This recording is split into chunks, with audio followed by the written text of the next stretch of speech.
Remember, this entire manga and every manga on this channel is hand-drawn by myself. And now you too can learn exactly how to make your own viral Dragon Ball mangas at www.makemanga.com. Learn directly from me and change your life forever. Link in the description and pinned comment. These are Potara? Why are they black and not green? Damn you, Whis! Is there anything you can't do? Wow! So these will really keep us fused for at least a day, huh? No matter how strong we get? This is gonna be awesome! You're excited too, right, Vegeta? To which Vegeta remains silent and thinks, Again!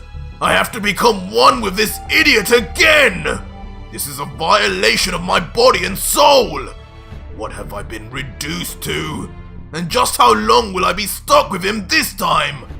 5 minutes was enough agony, but a whole day? Someone take me out of this nightmare! But with their worries out the window and realization that they have no other choice, Goku and Vegeta then stare into each other, knowing what they must do next, with Goku saying, "Alright, same as before, I'll go into Ultra Instinct and you go into Ultra Ego. Let's do this, Vegeta," with the Prince just quipping back, Yes, I know! Just get on with it now, fool! And just like that, Goku enters his mastered Ultra Instinct form, while Vegeta enters his new Ultra Ego state. Goku places the angel level Potara on his left ear, while Vegeta places it on his right, while thinking, Damn it! Here comes the annoying part! I'll never get used to this! "Whoa! Damn it! And immediately both Saiyans are flung at breakneck speed to each other, face first, before finally leaving us with Vegito. Now with a mix of Ultra Ego and Ultra Instinct aura with white hair surrounded by purple. The cocky Saiyan then says, Well, it's been a while since I was let out of the bag. Good to see I have some upgrades. Allow me to introduce myself. I am Ultra Vegito. So Beerus, wanna carry on with my inferior version Gogeta left off? I'll warn you now, I take more after Vegeta, so don't expect me to hold back, kitty cat. To which Beerus just looks back, seemingly unfazed, saying, "Well, I hear that just from your tone. Unlike with Vegeta though, I hope you can back up those big words. Disappoint me again, and this battle will be your last, Saiyan." Well then, I better get a start on impressing you then, shouldn't I, Beerus? Immediately launching at Beerus at full speed, eager to prove himself. Instantly slamming his fist through the gut of Beerus, who can do nothing but react in pain. You hit harder now. Looks like Goku wasn't kidding. But a smiling Ultra Vegeta responds, Ha! Actually, my power is no different to Gogeta's. Just a trick he told you to save our hides. All I'm doing is just fighting at full power this time, from out of the gate. Whether I've got a day or not in this form, I'm ending this battle now, Beerus. Before then placing his hand right in front of Beerus' face and blasting a mysterious attack. Huh? What is... But the attack is nothing more than Ultra Vegito using his insane power to push Beerus back to gain some distance. Before then flying away and turning a U-turn to gain some much needed momentum. Before unleashing a flurry of attacks at Beerus as the God of Destruction does nothing but defend himself and let out, You're a lot more fidgety than the last one, aren't you? All offense, but without a hint of defense. That will be your downfall, fool! Who needs defense when you can't even find an opening to attack back?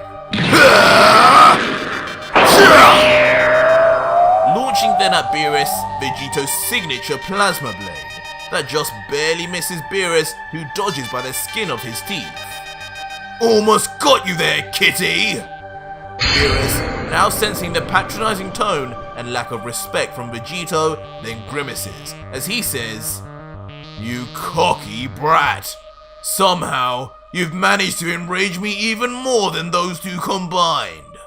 Looks like this form combined not only your powers, but the worst of your personality traits too." Fine, if it's an all-out battle you desire, I'll skip the warm-up too. Behold, the full power of a god of destruction! As the ground begins to shake from the huge increase in power from Lord Beerus. Immediately, then as if in sync, Ultra Vegito and Beerus both then rush in at each other with rage, with Vegito yelling, "Come on then! Show me why you rule Universe 7, Beerus!" While Beerus yells back, "Gladly!" Ferociously, both powerhouse punches then clash together, almost exactly equal in strength, much to the surprise of Vegito, who comments, So he's trying now. But it's not as strong as I thought it would be. I can win this! Immediately though, a massive explosion follows their collision, surprising both as they are each sent flying, caught in the aftermath. Guess we went a bit overboard. He managed to keep up with me. Impossible! Simultaneously, both are sent then crash landing into nearby mountains on opposite sides of the battlefield. But just as quickly, they spring back forth right towards each other. Vegito, however, looks more damaged of the two, which doesn't go unnoticed by Beerus, who thinks, he's strong, but he can't keep this up. The winner of this battle has already been decided. Silly mortal. From one area to another, a battle ensues as the two move at super speed, with each clash shaking the plane itself. However, eventually Beerus escapes the skirmish and finds himself situated in the air, and before long, powers up a massive ball of her kind, enough to destroy the entire planet many times over, as he looks down at Vegito with a smirk and remarks, "Well, Saiyan, this was fun, but it seems in the end you were no challenge to me. I'll spare the earth, but I'm afraid you die today to the power of her kind, for your crimes of disappointing me. Ego or instinct, it all proves meaningless to the power of a god!" And with that, Beerus mercilessly launches his powered up attack straight at Ultra Vegito. He stands before it bravely, just observing and strangely silent, before placing his hands into a familiar position and saying, This is it. Go big or go home. Kame! But in a shock turn of events, just as the ball of Hakai reaches his face, Ultra Vegito instant transmissions away, and finds himself now point blank in the face of a shocked Beerus, who can only mutter, How did you get up here like that? But before he can ponder any more, Final Kamehameha! Ultra Vegito blasts his most powerful attack instantly in the face of the completely unprepared God of Destruction, and for devastating effect. Whis down below, who witnessed the entire event take place but was unable to interfere, remarks silently, "I knew this wasn't a good idea. Goodbye, beerus-sama." And the staff then mysteriously once again does as it's told, and Vegito shoots off once more, leaving as quickly as he arrived. And Ultra Vegito then suddenly arrives on another strange planet, this time on one very similar to Beerus' old home. Huh? Immediately, Liquor's angel Korn senses an intruder, his eyes darting to the direction of where his senses are rising from. He informs Liquor by his side, "My lord, I do not mean to alarm you, but it appears that someone has arrived, and if I'm not mistaken, I believe your life may be in danger." Oh. At first, Liquor appears unbothered, but a sense of curiosity then inevitably reaches him as he responds, "My life in danger? Now who the hell would be powerful enough in this universe to make you say that, Korn?" "Probably the God Killer, you damn fox! And I think it's time to remind you why I have that name." Instantly startling the duo, who could not sense Ultra Vegito in his perfected form. "Huh? Who the hell is that?" While Korn says, "No, that staff." And as Vegito slowly descends, he mockingly lets out, "Look at your dumb faces! Do you even realize yet who has arrived before you? I guess it's been 10 years. Maybe you're starting to lose your eyesight in your old age, Liquor." "What? It's you! How? How is this possible? You should be dead. You should have been erased." As now Liquor's face changes to one of shock as it finally becomes clear who this figure in the air is. Meanwhile, Vegito descends laughing. "About time, you dumb fox!"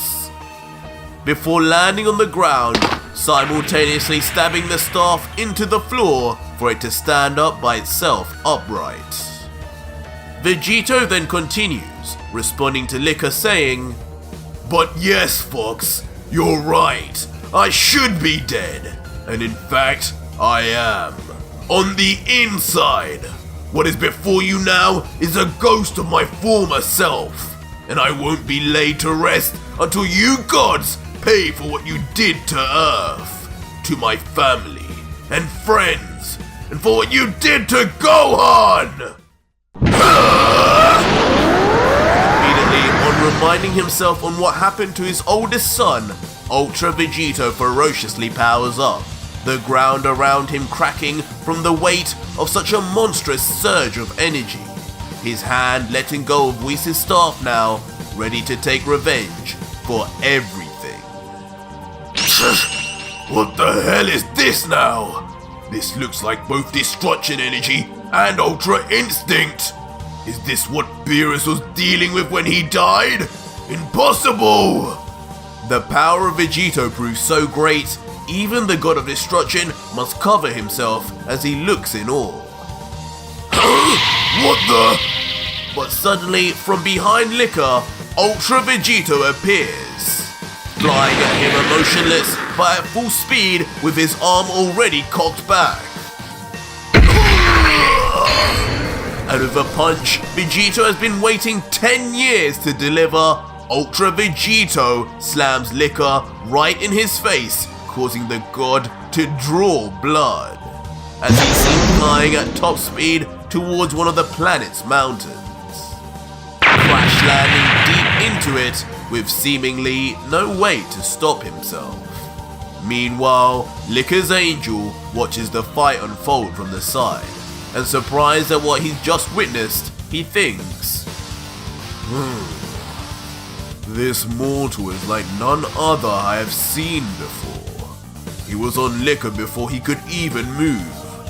That's some speed. considering Lord Liquor is known around the multiverse for just how fast he is. Yet he didn't even have a chance to block that attack. And what's worse, I didn't anticipate it either. As Corn thinks on, Liquor immediately bursts out of the mountain, angrier than ever, living up to his appearance, growling like a feral beast. He stares at Vegito like he's his next meal and proclaims, You may have killed Beerus with that kind of lucky punch, I'll give you that. But I'll be damned if you slaughter another one of us deities, you filthy mortal. Allow me to remind you why we are gods and you are just another lowly life form. With that comment, Liquor balls his fists together, digs his feet into the ground and powers up. Rocks and debris blast away from him. The air around him intensifies and begins to crackle with lightning and sparks as the fox god begins emanating a powerful destruction energy from his very skin. And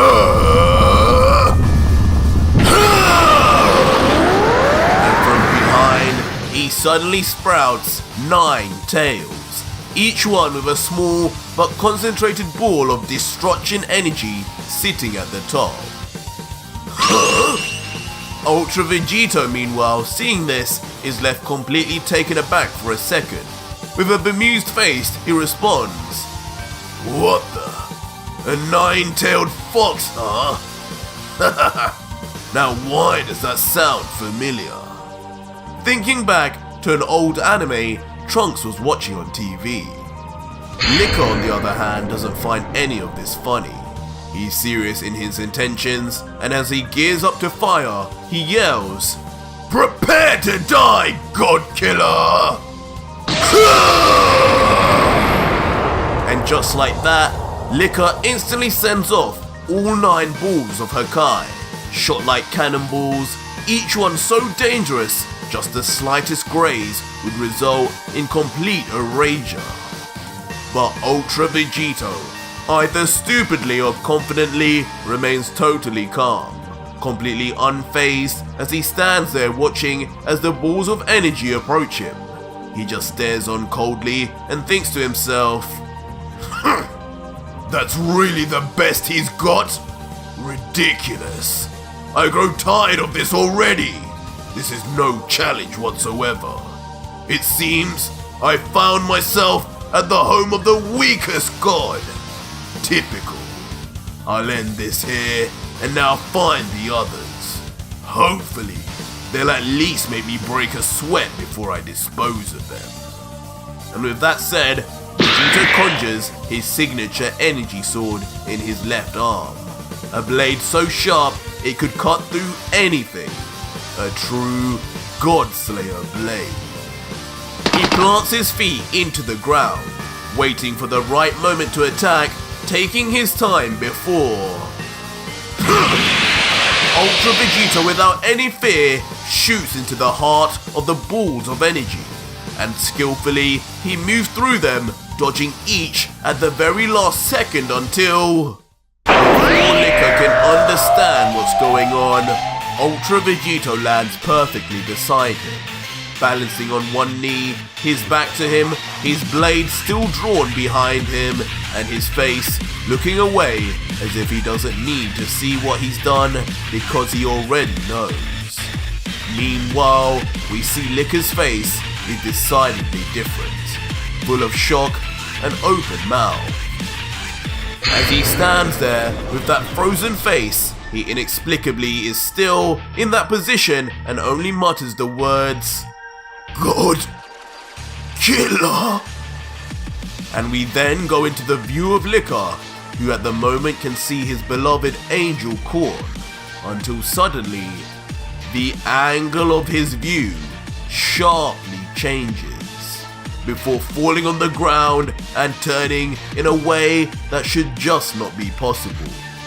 And standing there, now headless, with Liquor's skull on the ground, is a decapitated god of destruction, explaining exactly what we just saw.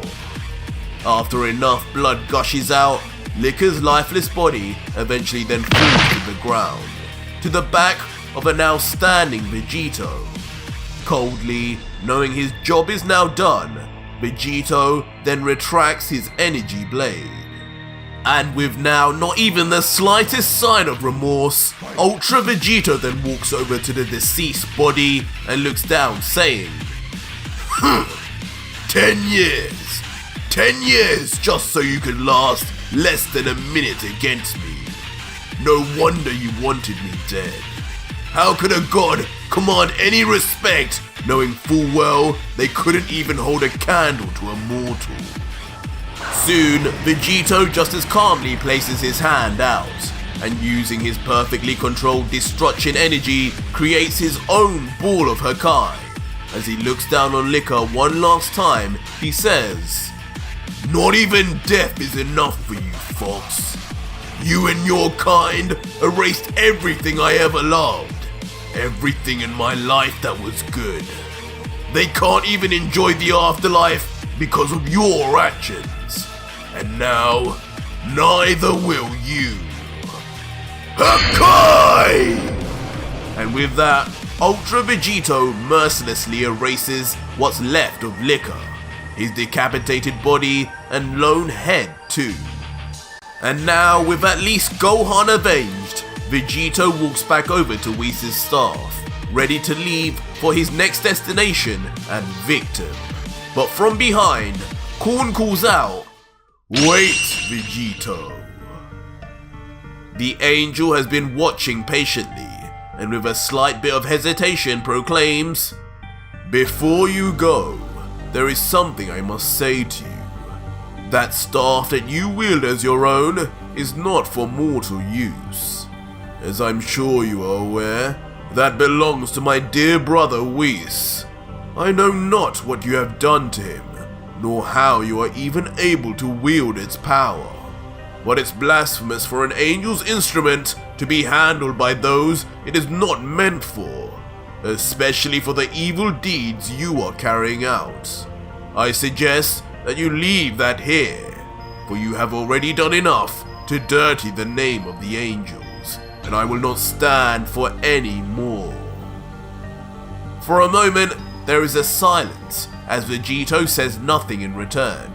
But with a sudden and maniacal turn of his face, Ultra Vegito is seen as he lets out incredibly, "Oh yeah? Then do something about it, weakling!" Instantly, Ultra Vegito's face becomes full of shock. His eyes wide and his mouth open, he sees something that somehow brings fear even to the God Killer. "What the?" And unbelievably in the sky before Vegito is a rain of what looks like an infinite amount of moving dots that get larger and larger. And as we zoom in, incredibly and horrifically, each one is revealed to be an arrow, imbued with Hakai energy. As fast as Vegito is, there ultimately is no escape though, as he just stands still as each and every one of the arrows rain down, piercing him and the ground below in a matter of seconds, piercing his very skin and bone, tearing apart his flesh. At first, Vegito makes hardly any sound as the adrenaline and shock numbs him until... Vegito cries out. He's bleeding all over, his blood covering the black arrows in small crimson rivers.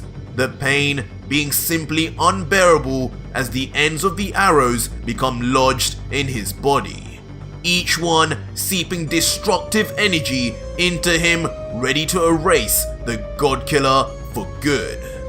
Vegito can only comment now, "No, not like this. Where did they come from?" Vegito eventually collapses to his knees, his hands out to catch his fall, fighting the pain, doing whatever he can to not give in. Vegito's breathing heavy, sweat beading from his brow, his teeth clenched in pain. He starts to speak, No, no, it can't end like this. It won't end like this. It just can't. I promised them. I promised everyone I'd avenge what the gods did. One god's death is not enough.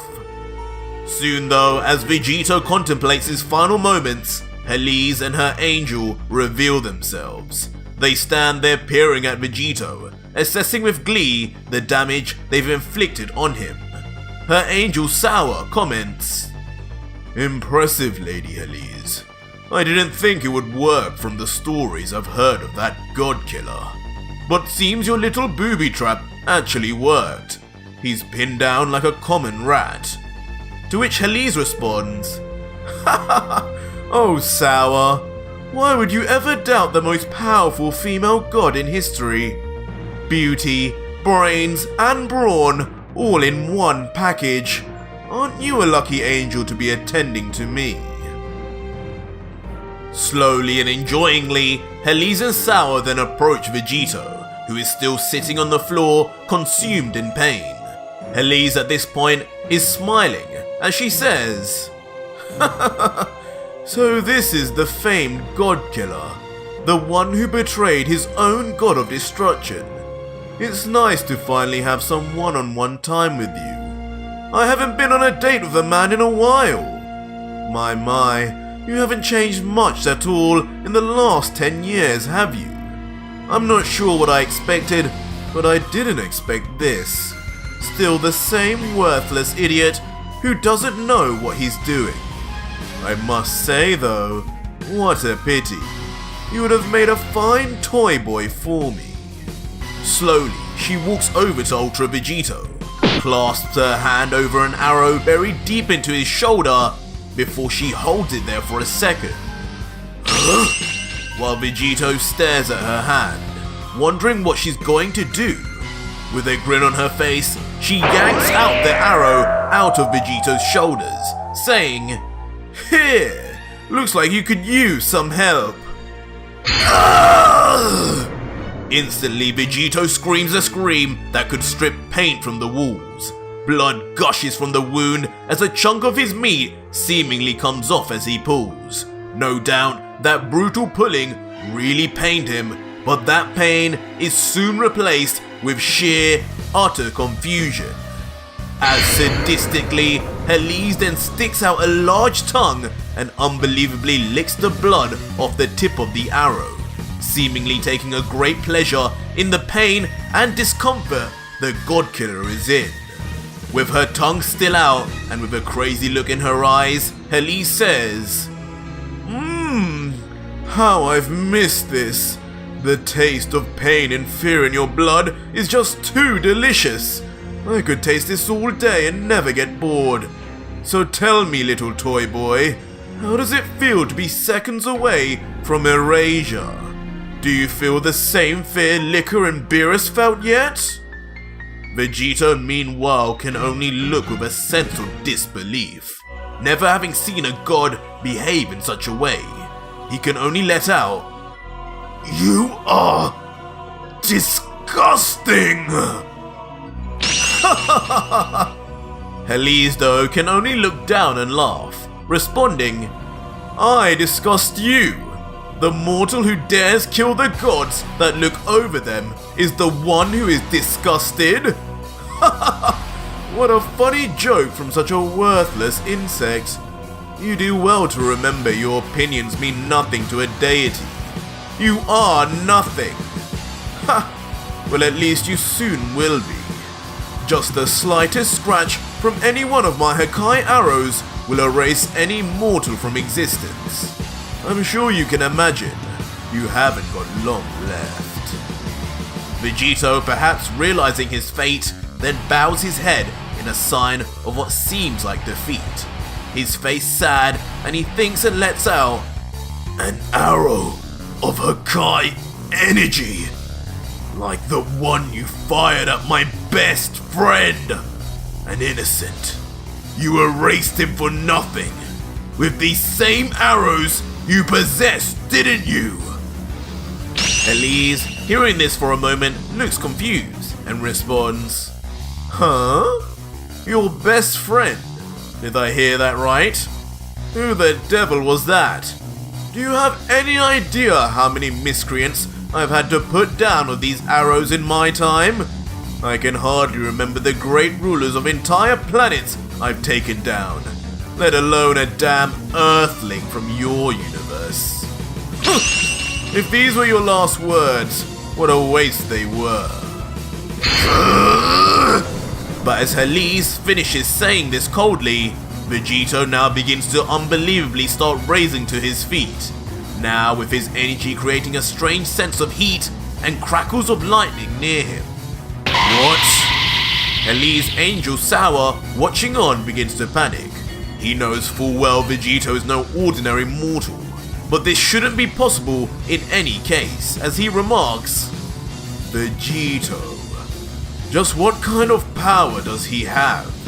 He should have been erased minutes ago, but he's somehow standing. I don't know if this will end well.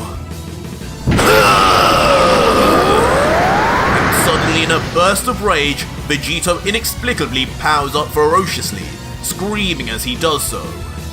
How dare you not remember the name of those you killed, you monster! I'll make sure you remember each and every one of them! Instantly erasing the arrows within him as his power spews from his body. Huh? What's happening to him? This can't be! Heles, of course, is left completely sideswiped by Vegito's sudden burst of energy. She steps back in fear and to cover herself from Vegito's power, and then continues, This energy, that is that of a destroyer! Do my arrows have no effect on him? How? Universe 7 is said to not have a god of destruction candidate.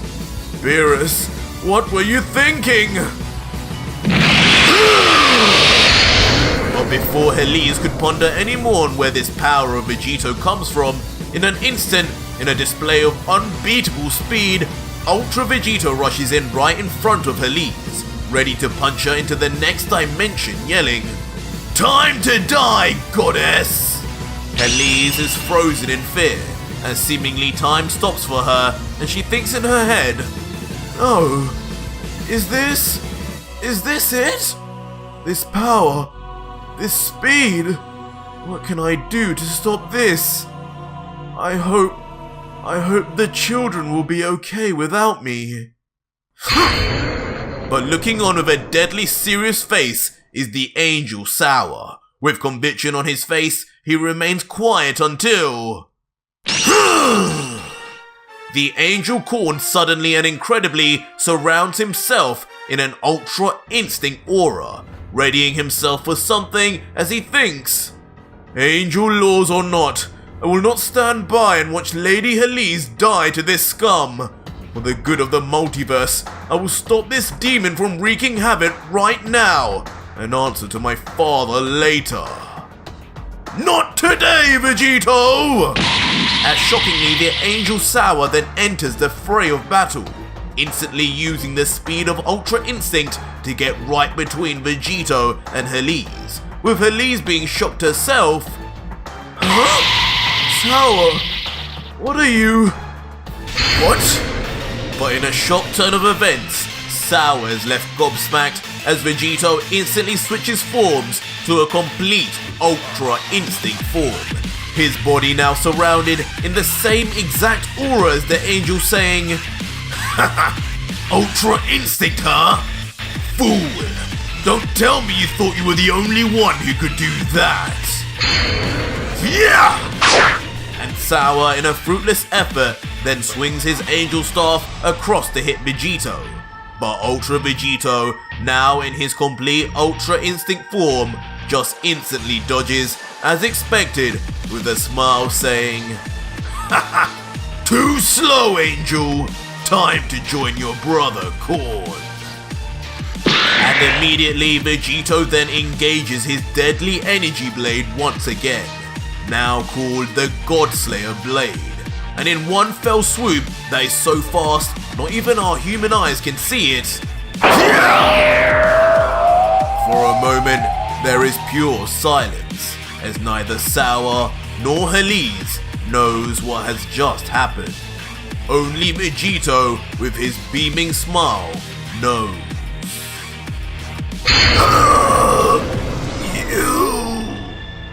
As it is revealed incredibly, killing 2 birds with 1 stone, Vegito slices in half not only Sour, but extended his blade to cut through the very god he was trying to protect also. Now seemingly near brain dead, both Sour and Heles are split down the middle as their 2 halves begin to break off from one another like chopsticks. With the 2 bodies now lifeless in front of him, Ultra Vegito stands over them menacingly, his Godslayer blade in one hand and in the other a concentrated ball of destruction energy. And without a word more, he then yells, Hakai! Instantly turning the god and angel duo to nothingness, erased forever from the face of their own planet and universe. Vegito, then still in his Ultra Instinct form, coldly turns his back and lets out finally. His name was Krillin. But before he can reach the box of rings, a hand mysteriously grabs onto Vegito's wrist. Vegito looks towards the person who would dare to stop him, yelling, Why, you damn Kai! Thinking it would be Tomoe, but instead, it is revealed to be none other than Rumsshi, the god of destruction of Universe 10. Standing tall and staring angrily at Vegito while Gowasu stands behind in a mixture of fear and confusion. Gowasu calls out, What? What is the meaning of this? While Rumsshi responds, You grow too trusting, Gowasu. You can't even spot a demon when you see one. Vegito looks at him angrily, his plan now seemingly foiled, and no less by one of the very few beings who already took everything he ever loved from him, as he lets out, You! So I finally had one of you cowards come to me, instead of the other way around. How perfect. Saving me the time it will take to destroy you. But let go of my hand if you don't want your death to be slow and painful, elephant. Huh? Gowasu meanwhile is shocked to hear these words come out of the hero Vegito's mouth. It doesn't take him long from these words to then realize that his understudy Tomoe was right. Something was wrong, and he gasps, No, Vegito, did you just threaten to destroy a god? What is going on here? Lord Rumsshi, I'm sorry. Rumsshi, though, just has a stone-cold face as he stares down Vegito. There's no fear there. Despite the stories of what Vegito had done to the other gods, it's either a sign that this god is just as stupid as the others, or on a whole new level of power. Confidently, he lets out, To think, filth like you was capable of erasing both liquiir and heles, let alone beerus. Your amateur senses could not even detect me coming here to stop you. That's how far your evil desires to steal one of these time rings has corrupted you and weakened you. You should have always known. Now that you were on the run, there would never be a time you could let your guard down. Especially as long as I lived, God Killer. With one arm behind his back, Rumsshi continues his cold stare down of Vegito, who is frozen in place by the god's sudden presence. And Rumsshi explains, Gowasu, in your old age, your discernment of good and evil has wavered. It's high time Tomoe took over. This Vegito before you is not the one you once knew. This beast is someone entirely different. Something that should no longer exist. Rumsshi, having said this, then raises his palm up in front of Vegito's face, readying an attack that both Goku and Vegeta had seen up close several times before. Vegito, in an act of pure defiance and bravery, stares back at the face of Erasure without flinching, both silent but knowing what comes next. Until Rumsshi finally yells, "Kai!"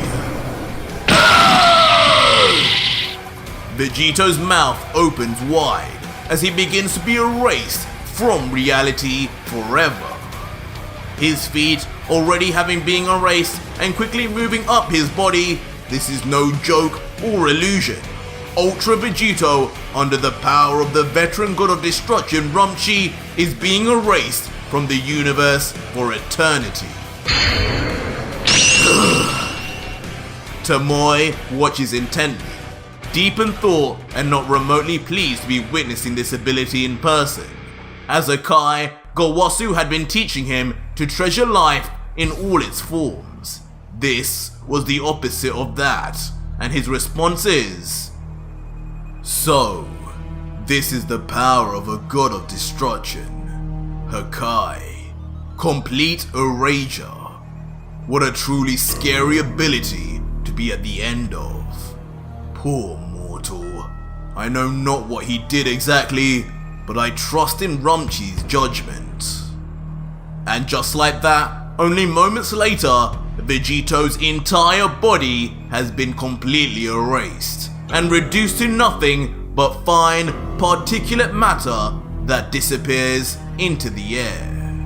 Rumsshi stands there unaffected, calmly placing his arms behind his back, knowing his job is now done. Gowasu and Tomoe are stood there also, unsure how exactly to react to what just happened, other than to be in a state of shock and awe. A faint smile then comes across Rumshi's face, clearly pleased with himself as he says, "Haha, to think they used to call Beerus one of the strongest gods of destruction next to Giin. I never believed it for even a second. And today, I know I was right to have those doubts. This was no foe that could challenge me, and Beerus disgraced himself by allowing defeat to the likes of him. At the end of the day, this traitor was just another mortal. He is no god like us, and is thus fallible to the desires of greed and evil that come so easily to their pathetic kind." Rumsshi then turns to Gowasu and looks sternly at the aged custodian of Universe 10, continuing, "Gowasu, enough with your trusting attitude. I want you to put those time rings away and never again bring them out unless you have my..." What? Suddenly, Rumsshi is left extremely shocked as he looks into the small box that Tomoe had brought out earlier. It's a worst case situation and the box of time rings is now completely empty. Every single one, all 6, have seemingly disappeared as if erased too, along with Vegito. Gowasu is instantly taken aback and starts to panic as he looks around the nearby area in desperate hopes that they just fell out of the box and are on the floor somewhere. He reacts, "What? It can't be! The time rings, they're gone! Every single one! Tomoe, did you see what happened?" But before Tomoe has any time to answer, Gowasu, Tomoe, and Rumsshi look up towards the skies, sensing a phenomenal and terrifying godly apparition. "My god! Lord Gowasu, what is that? No, it can't be!"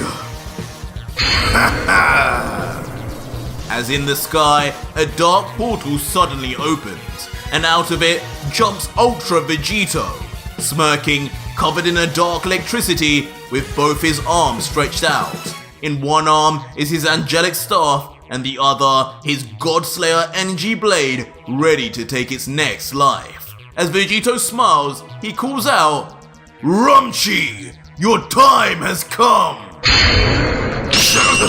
"What on earth?" But Rumsshi, knowing all too well what's coming next, then immediately begins to dash away and commands the others, Run! He's on the attack! And just as Rumsshi had predicted, Vegito's Godslayer blade extends suddenly so far, it cuts through the very earth of the planet itself, rapidly reaching the trio of gods as if heat-seeking, as Rumsshi shouts out one final time, "Move it! Now!" And just like that, Tomoe and Rumsshi with speed both dodged the powered up blade at the very last second. But unfortunately, Gowasu, in his old age, was not so agile. And standing there, paralyzed in shock, and now clearly split in two from the attack of Vegito, Gowasu remains, now put to rest 10 years after Zamasu attempted the same thing. As his body begins to split into two pieces, the box of empty time rings falls from his hand sadly, and his student Tomoe can only watch on in sorrow yelling, "Master Gowasu! No! Please, no!" But alas, nothing can save Gowasu as the parts of his body then fall to the ground with a thump before the shell-shocked Tomoe and Rumsshi. Vegito, with one victim gained, then lands to the ground, his face smirking as if he's accomplished a goal, remaining silent. Until, as his body slowly rises up, he begins to laugh.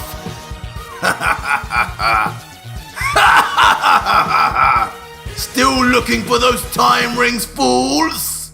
As Vegito then reveals himself with his arms crossed and most shockingly wielding all 6 time rings. Not only has Ultra Vegito escaped destruction somehow at the hands of a god, but also escaped with the very objects they thought they had protected. Rumsshi, meanwhile, is caught off balance by the sudden re-arrival of Vegito. Ironically, he looks like he had just seen a ghost he had sent to the afterlife himself. He asks, You took all the time rings? How are you even alive? This can't be reality! But in response, Vegito can't help but just maniacally laugh victoriously. You gods really all are as dumb as each other. I think I'll call you Dumbo the elephant from now on. After all, you made sure to give me that silly monologue about how my greed made me get complacent in not sensing you. But what you didn't realize is that your supposed surefire victory made you complacent over just what I'm truly capable of. And with a maniacal smile that would make Frieza proud, Ultra Vegito begins explaining exactly what had gone down just before his appearance. You really thought I didn't know you were going to try and grab me?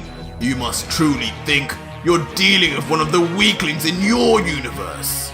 In reality, as soon as you even began to reach for my hand, I went into Ultra Instinct instantly and moved at the speed you fools could only dream of. In that moment, I went and grabbed all 6 rings and moved my hand back just so you could grab me and grow cocky. The look on your face when you thought you had destroyed me. How funny it would have been to see. What? Rumsshi, hearing this explanation, still can't accept it as truth. Not that it matters, because as he complains, he's already beginning to fade away. Nevertheless, he continues, No, you're bluffing! You're just a mortal! I caught you off guard! I destroyed you! You should be the one disappearing right now, not me! But adding salt to the wound, Vegito responds,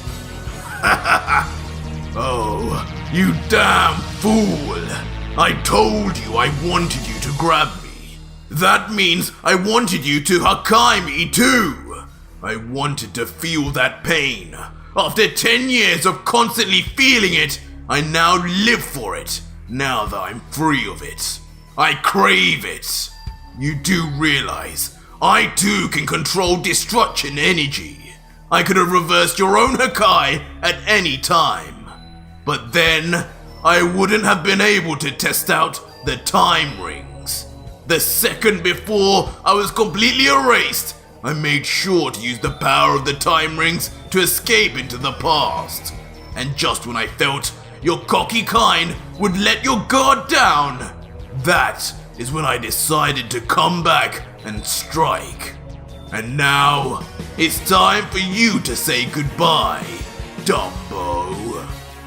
Leaving the now halfway erased rumsshi to just yell in anger, pain and bitterness. You damn God killer! As the god of destruction of Universe 10 now also disappears for eternity. So our story continues as we return to Sidra and Mojito floating in the vast depths of space outside of a planet they had recently destroyed. The pair have just looked down, realizing that they have both been stabbed through the chest by an unknown attacker's energy blade. Sidra can only cough out a mouthful of blood and looks down to the glowing keyblade protruding out of the fresh hole in their chest, muttering,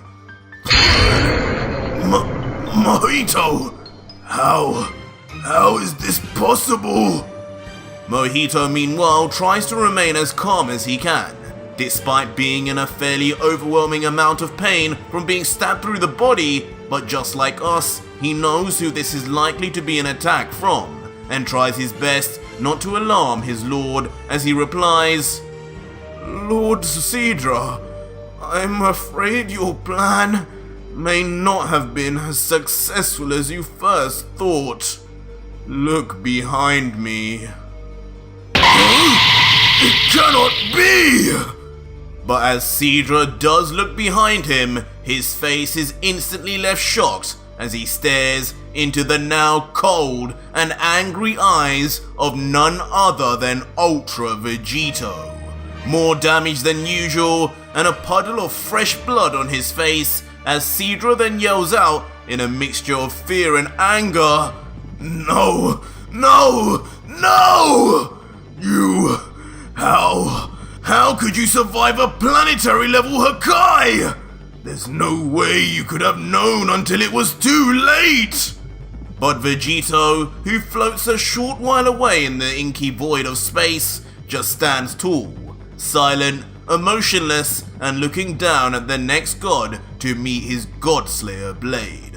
Reeling in the idea of watching Sidra squirm and panic without a hint of remorse in his face, he disregards the god's questions and grumbles. Sidra, you dirty, disgusting, fat rat! How could you? How could you destroy your own men? Your own people? Of your own universe? For what? For what, Sidra? Do you not value the lives of us mortals at all? Do you truly see yourself that far above us, you monsters? For your sins, you will die by my hand, Sidra! As instantly feelings of anger rush over the Saiyan, his face twisting into one of complete outrage. The God Killer tries his best to contain the raw power brought on by his pain and rage, but as his veins bulge out, a crackling, surging lightning aura continues to shoot out from his body. Meanwhile, listening in paralysis, Sidra and Mojito are shown still unable to move, impaled like meat on a kebab, still by Vegito, as both only look on at what they're seeing in total shock. It's not long before Sidra realizes just how high Vegeta's power level is skyrocketing and how dangerous it's becoming, commenting, His power! Mojito, this energy isn't normal. He's unstable. We need to get out of here now! But despite this, Mojito's face suddenly changes to one that is cold and derelict. A serious look on his mug, as now tired of this situation, he responds, No, my lord. We will not run from this demon. You are the mighty god of destruction of Universe 9, and I am your sworn angel, a child of the Grand Priest himself. This Vegito is nothing in comparison to us, and I, for one, will not allow this to go on any further. As instantly, Mojito then slashes his arm across behind his god of destruction, erasing the energy blade of Vegito completely and with ease, which even surprises Sidra in the process, who mutters, Vegito? But soon, with the angel and god now free, their eyes soon then focus in on their attacker. Both Mojito and Sidra's eyes staring ominously and deeply at Vegito's, with Ultra Vegito's gaze seemingly penetrating their very souls. As the deities remain deathly silent, Vegito breaks the silence, letting out, Have I got something on my face by chance? I guess you damn gods were never taught to not stare. Might lose your eyes because of it, you know. Disregarding Vegito's threats though, Mojito looks to Sidra and continues, Lord Sidra, listen to me. Only together will we have a chance to stop him. Though it may seem as though we are on the back foot, in reality, whatever he did to escape that planetary Hakai has severely damaged him. Despite the theatrics, he's more than likely far weaker than he was before. This is our chance, my lord. Already 2 steps ahead of you, Mojito. As Sidra, instantly on hearing this, powers up to his full power, losing his pupils in the process as he becomes covered in a ferocious destructive aura. While Mojito, in response, solemnly closes his eyes in respect, responding, Of course, my lord. I should have known in all your divine wisdom, you would know exactly what I was thinking. And just like that, we are then treated to watching the god and angel side by side. One in his final Hakaishin form, while the other is coated in the divine aura of mastered Ultra Instinct. Usually, even one of these fighters would be enough to stop anyone, but for Ultra Vegito, this was merely only evening the playing field. The innocence! But meanwhile, it seems Ultra Vegito has been overwhelmed suddenly by the destruction of the planet he was just on, seemingly hitting a little too close to home and reminding him of when Earth was erased, as he grabs his head with one hand and mutters, Go on, Krillin! Pan!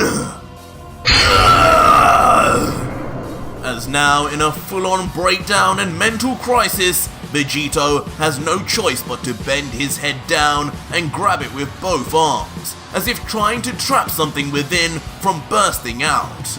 As he lets go of his staff and covers his vision, he screams angrily, Why? Why do you gods treat us as so disposable? What did we ever do to you? You'll pay for this, I promise! But while Vegito continues to struggle with his thoughts, Sidra and Mojito soon surround Vegito, with Sidra appearing on his left and Mojito on his right. And knowing the opportunity that has just arisen, the god of destruction yells out with urgency, Mojito, look! Something has caused the god killer to lose his mind! He's vulnerable. This is our chance! Attack now! To which Mojito nods, confirming he is ready to move on his god's command, by responding, I understand, my lord. We end this now!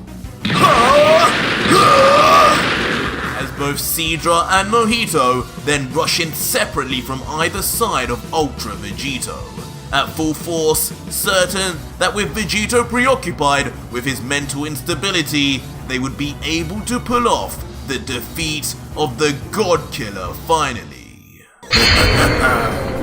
Or so they thought, until a downright demonic-like smirk appears on the face of Ultra Vegito as he laughs under his breath, just staring in the direction of Sidra, secretly as if ready to pull off the ultimate Uno reverse card.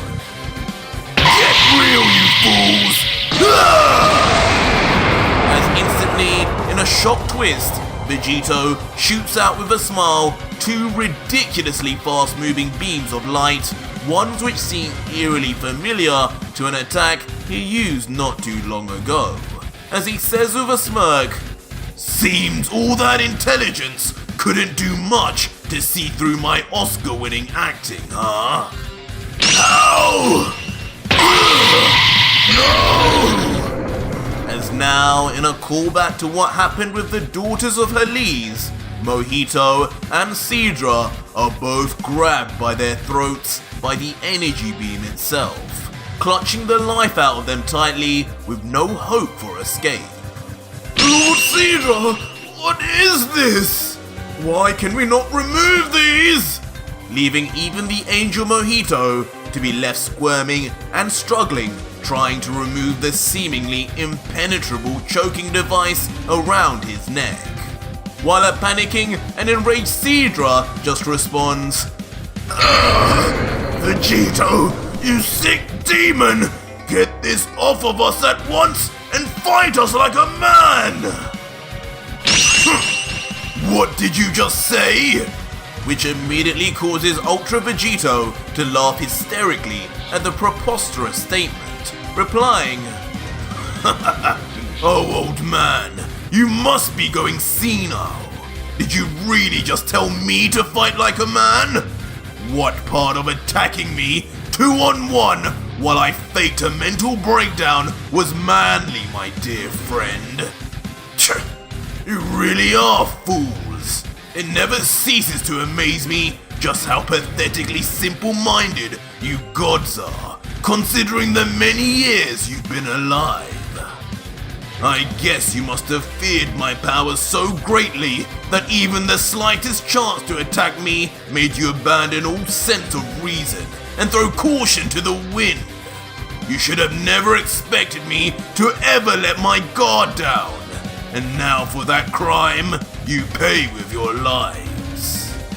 Immediately after, Vegito then glares behind at Mojito like an old chum, who still looks surprised the God Killer could have grabbed him even in his heightened instinct state at all. As Vegito comments, And you, an angel, using Ultra Instinct no less. It looks like your instincts have completely failed you this time. They should have been telling you to run away, if anything. I guess the Grand Priest must have had all his kids with many different women, because you angels are certainly not all built the same. Whis would have never fell for such an obvious attack. How pathetic. I'll be doing the priest a favor by destroying you here and now, Mojito. Wait, Vegito! Spare me! But suddenly, Sidra, who can barely keep his eyes open at this point due to the blood loss and lack of oxygen, starts to try and appeal to Vegito, all the while still struggling with their energy hand around his throat, saying, Please, don't do this. You don't have to. Everything you've done, it can be forgotten. I can help. I can make this right, Vegito. But in response, Vegito just looks at him coldly. There's no sign of what we'd recognize as Goku or Vegeta in his face anymore, as only hatred and contempt remains. Responding more to humor him than seriously, Vegito questions, Oh, I see. So you can help, can you? What good is the help of my family's killers, Sidra? The very ones who erased them. You can bring them back? Is that what you're saying? Because if your answer is no, then the only way you can help me is by dying along with the rest of your blasted divine realm. in just as horrific fashion as my family had to. I won't rest until the gods, angels, the Grand Priest and Zeno are all dead. Do you hear me? Dead! Sidra, hearing the conviction and anger in Vegito's face, begins sweating, knowing his time has probably almost ran out if he can't convince Vegito with his last play, saying back, No, you know that I just cannot undo that mistake. But Vegito, if it is truly vengeance you desire on all the gods, I can help. I know things. I am the oldest of the gods of destruction after all. I know all of their strengths, and I know all of their weaknesses. I even know the weakness of the Grand Priest. I'll be happy to share it all, if you just spare me and let me go, Vegito. Just me. That's all I ask. And for a moment, Vegito actually appears nearly convinced. Neither he nor us could have imagined such a lucrative deal. The almost guarantee of defeating not only every god, but the Grand Priest too. All in exchange for the life of an old man. Vegito in response then lets out, The weakness of the Grand Priest, you say? You know the secret to beat all the gods too? What about Zeno? Is that included in the deal?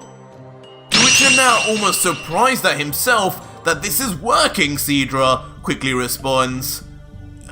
Yes, of course! I'll be honest, the weakness for Zeno is far harder to exploit than the one for the Grand Priest. But there is one. I can confirm that at least. I can give you all the information you desire to ensure your victory. You have my word. Just give me yours that you will spare my life in return. Having heard the full plea, Vegito looks at the ground for a moment, but says nothing. This deal is actually promising, and both Vegito and us as an audience know it. Near enough Vegito's entire goal could be accomplished. Just what will his reply be as he begins? Fine. My answer is... die! As Vegito instantly looks up with a maniacal smile, completely bamboozling Lord Sidra once again. He was never even considering his plea at all, but merely just enjoying the slight glimmer of hope he gave the god before crushing it in front of him. And ironically, following this, Vegito raises his arm ominously before instantly clutching his fingers down into a fist, as if crushing something else in his hand. No, Vegito! Don't do this! Please!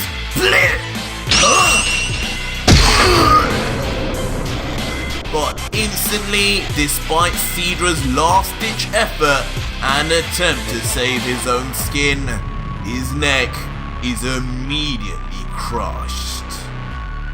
And ultimately, then left decapitated in an even more brutal fashion than what happened with Liquiir, as crimson red blood pours out of his jugular veins as if never ending.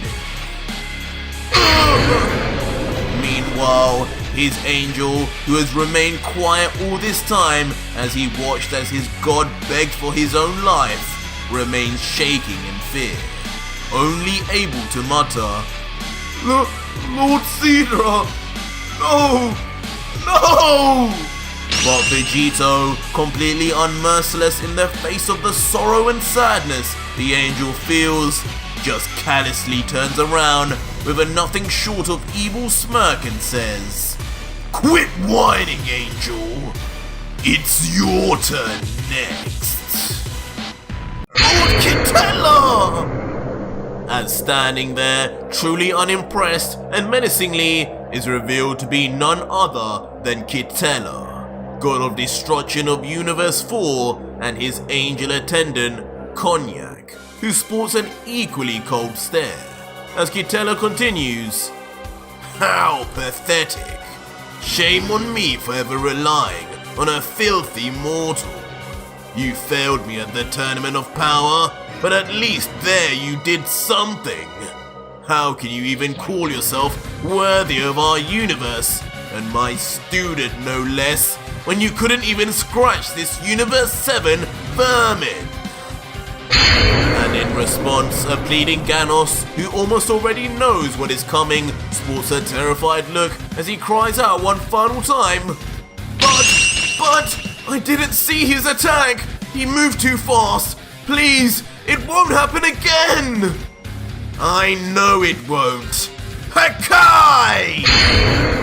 But without warning, or even a semblance of the mercy Vegito showed, Quitela places his arm out and destroys Ganos instantly.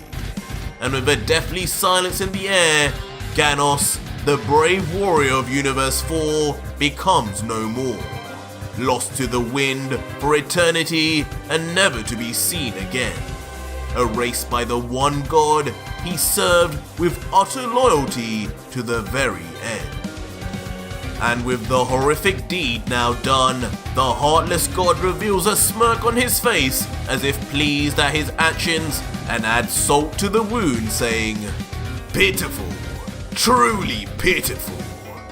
Ganos, you are not worthy to even exist in my universe, let alone fight by a god's side. With that trash out of the way, I can finally fight without restraint." And just as coldly, Konyak adds in agreement, "Agreed, my lord. To think even with our personal training, that was the most he could amount to. We shall find a fitting replacement for him after disposing of our guest here." You! But Vegito, meanwhile, has not kept his cool in the slightest, incensed by witnessing just the kind of act that spurred him to erase all the gods in the first place. His power level can't help but shoot forth as a dark electricity generates all around him, and he lets out, "You damn gods are all the same! Why? Why would you need to erase him? He fought for you!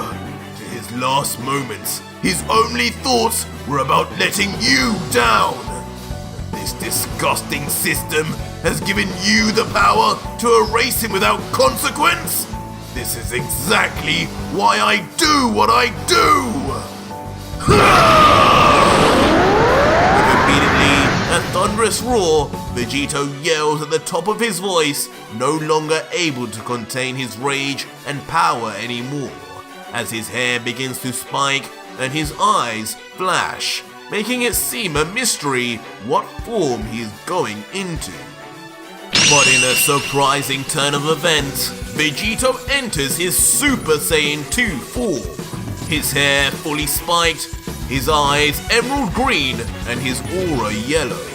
But noticeably, the electricity that surrounds him is instead a dark black purple in color. "Prepare yourself, you damn rat! I'm coming for your tail!" Huh? Coming for my... But watching Vegito, Quitela is just left puzzled, partly by what he's saying, but mostly by his transformation, as he turns to his attendant and asks, Konyak, that form, isn't that just one of the weaker and more generic forms those Saiyans use? I believe even Champa's Universe 6 Saiyans could do that. Why isn't he using his full power?" But Konyak, looking on at Vegito with an equally puzzled face, can only respond, I don't know, my lord. There are some differences, but judging by the power level I'm sensing, it's far from his maximum. He may be testing your abilities. Stay on guard regardless, my lord." But suddenly, before the pair can discuss any more, Vegito, surrounded in his aura and his mystery dark electricity shooting forth from his body, he is finally ready to fight, yelling once more, Stop squeaking about! You say Ganos wasn't worth a thing? But I'll show you, you aren't worth me using even 10% of my power! What? But the extremely narcissistic god, hearing this blasphemy, is immediately angered, reacting back. How dare you underestimate a deity? Beerus must have told you nothing of Quitela, but you'll learn today, God Killer! As in response, Lord Quitela too then powers up, as his pupils disappear and her Kaishin energy surrounds his body completely, as he now enters his max destruction god form. Jumping quickly in at Vegito, leaving his attendant as he says, "Stay behind, Cognac! Don't interfere until this cocky mortal starts taking this seriously!"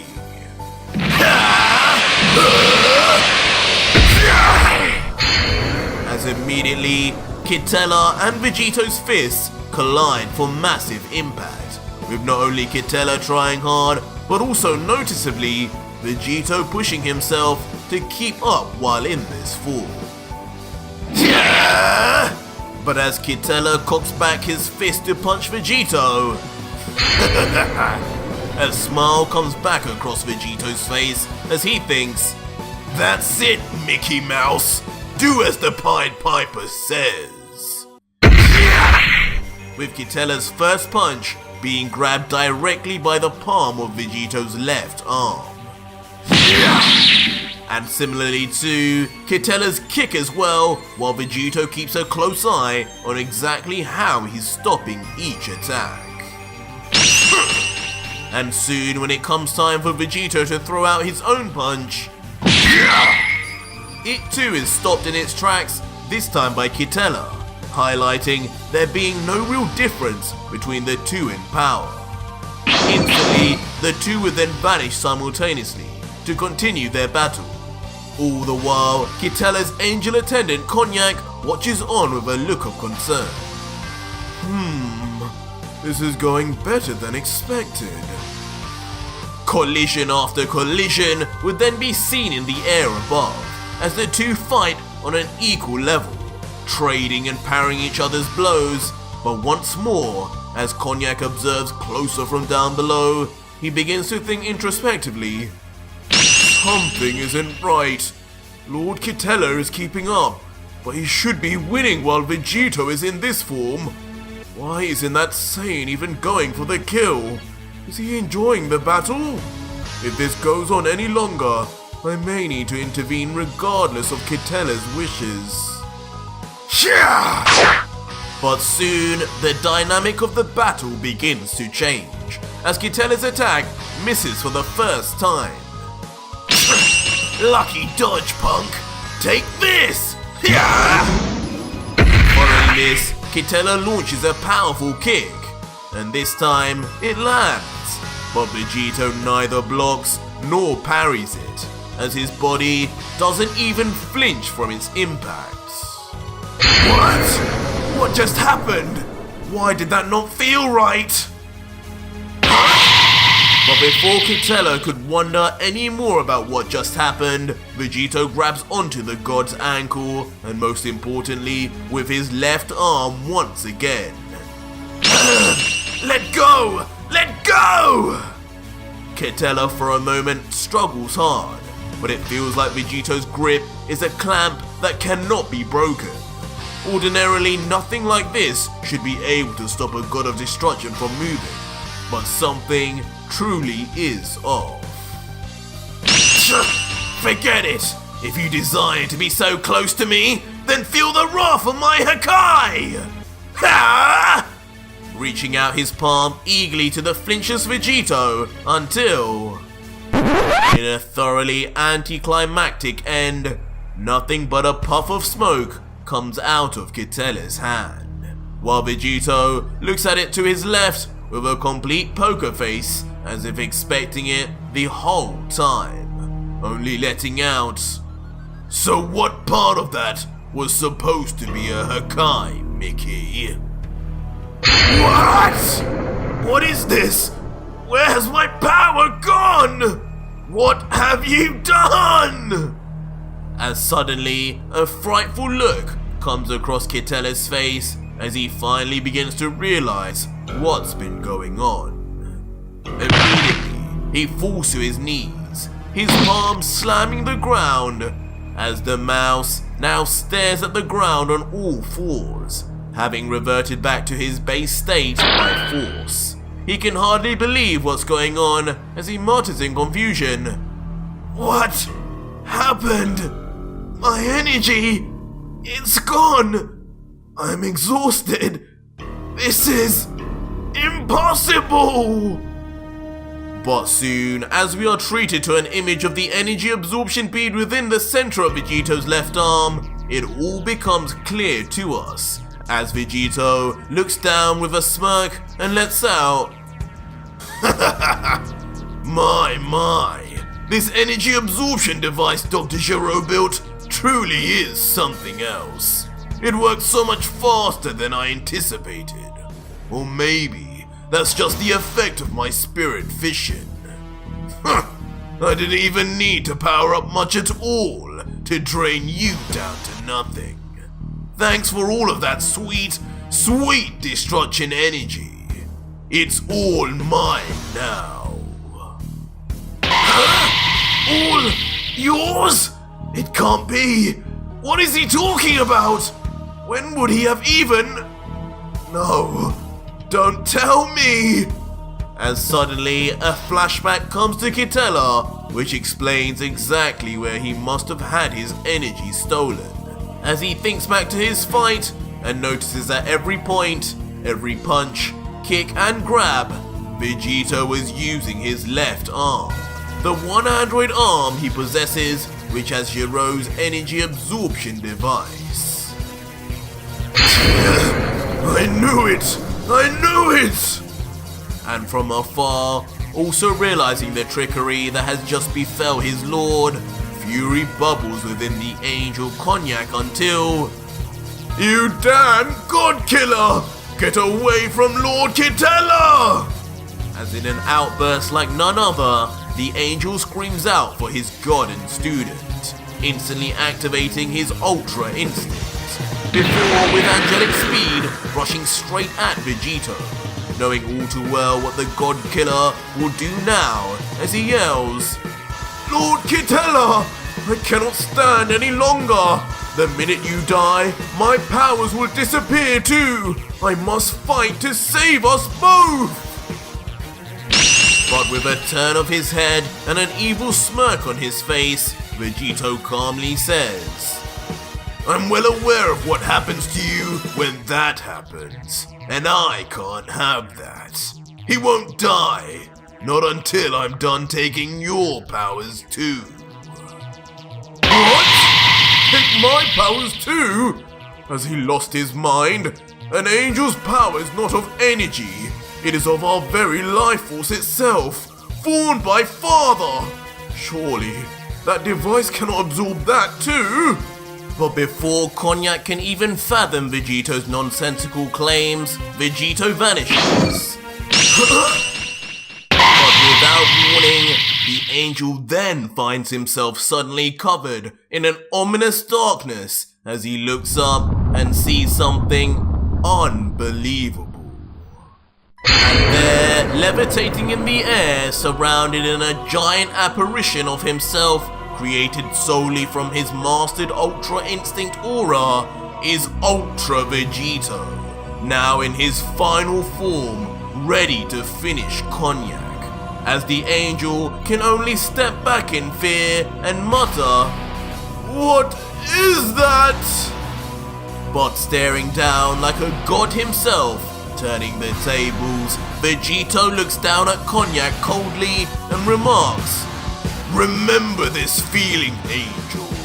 This feeling of hopelessness. This feeling of being completely outclassed and overpowered. Killed for no reason other than being lower in the food chain.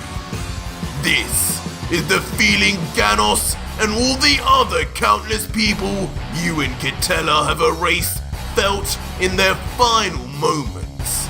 And now, these will be yours. Which leaves Cognac nothing short of stunned, unable to even form sentences as he thinks on Vegito's poignant words and just how much conviction he has behind them. Until suddenly, as expected, Ultra Vegito makes his move, as the large apparition begins raising its hands and bringing them closer to a panicking Cognac until...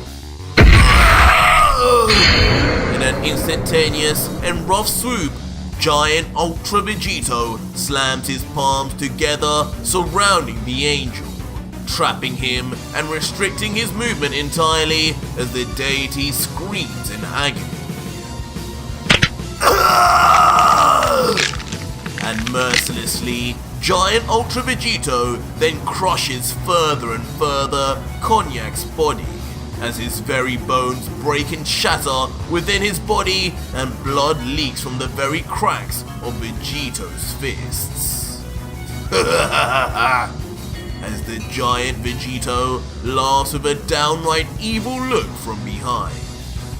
Soon though, the true and real Vegito eventually levitates down to the completely incapacitated angel, and with a gratified smile lets out, "So, how does it feel? Sorry for the tight grip. I just want you to hold still while I take all that angelic power." But the now near-death angel mutters back still in defiance, You fool! Whatever that mortal-made monstrosity is, it will have no effect on an angel. I was handcrafted by the one true Grand Priest himself, as were all my brothers and sisters. My very being and body is my strength.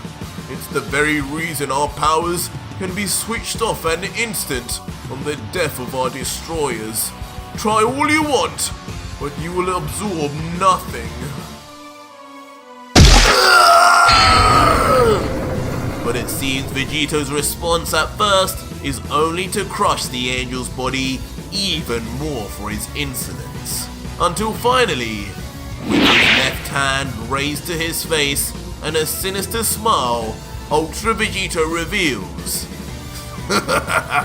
"Thanks for the information, but you must not know just how much your dear brother Whis told me about you angels. Rest assured, I came prepared for just this very moment." And suddenly, in a shocking turn of events, the hand of Ultra Vegito's android arm snaps right off, holding on by a single joint, as in its place reveals a mystery needle that may seem instantly recognizable to any of us OG Dragon Ball Z fans. But the surprises don't end there, as immediately following forth, a one-to-one copy of the same technology used to create Cell's tail shoots rapidly out from Vegito's forearm, as is revealed yet another of Vegito's special upgrades that he specifically asked from the Doctor.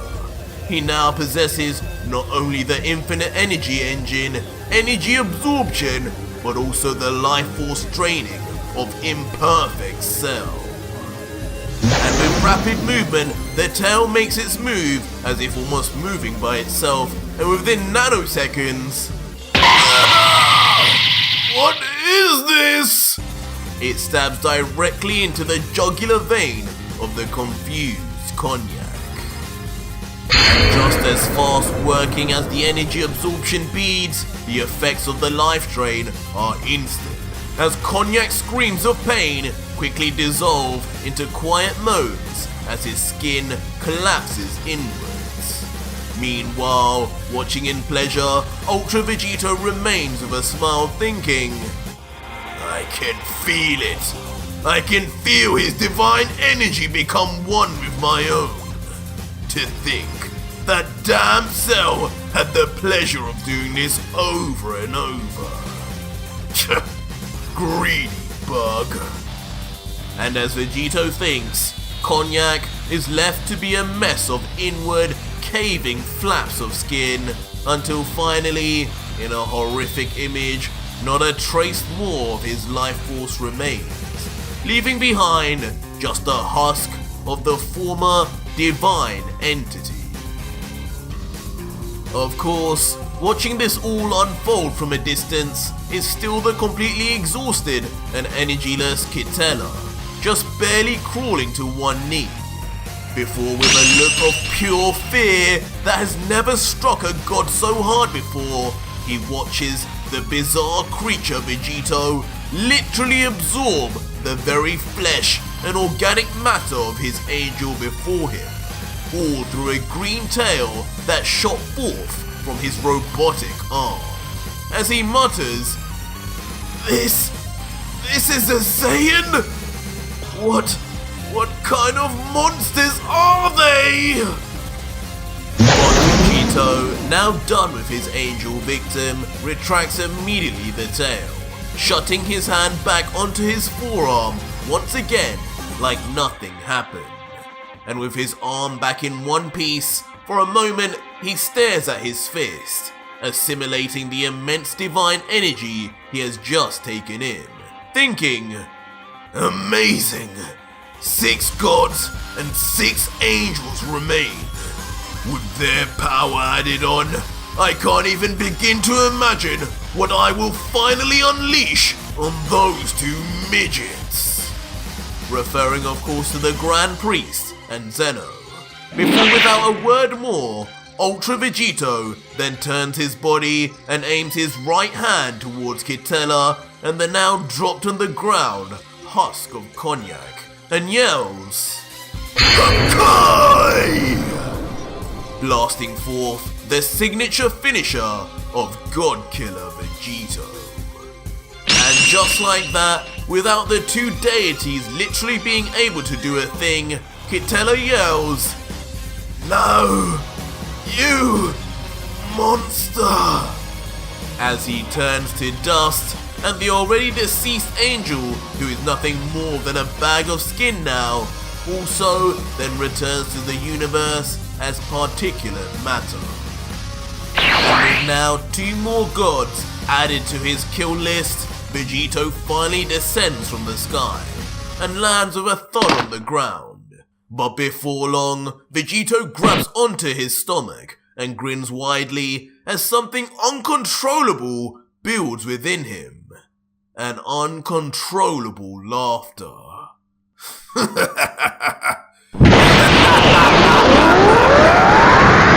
Fear my wrath, you remaining deities, for I am the God Killer!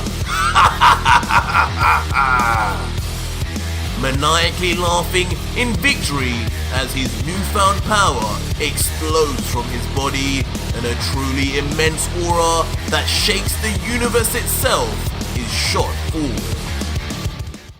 And following this, continuing his confidence, Belmod then brings out 3 cards, each surrounded in Hakai energy, and much like heles with her arrows, these are far more dangerous than they seem. As Belmod lets out, pick a card, any card. 1 touch of these and you disappear forever, young man. Let's hope for your sake you're good at poker. As instantly Belmod then tosses all 3 cards at once, leaving no angle to dodge whatsoever. Meanwhile though, as come to be expected of Ultra Vegito, he just stares down the attack without fear, just thinking in his head, I guess I can't blame this god for trying. Not like he would know how futile this is. And so, Ultra Vegito remains completely still as the Hakai cards reach within touching distance, despite his earlier experience with such a technique. But at the last second, in a display of perfect mastery of Ultra Instinct within his Ultra form, Vegito, almost in slow motion and with the slightest of movements, dodges every single card with the smallest margins for error, ultimately leading to a massive explosion on both sides of Ultra Vegito that blows wind and debris across the emotionless Vegito, swaying his bangs in all directions as he coldly lets out, "Guess I'm better at card games than I thought, clown. And here I thought the house always wins.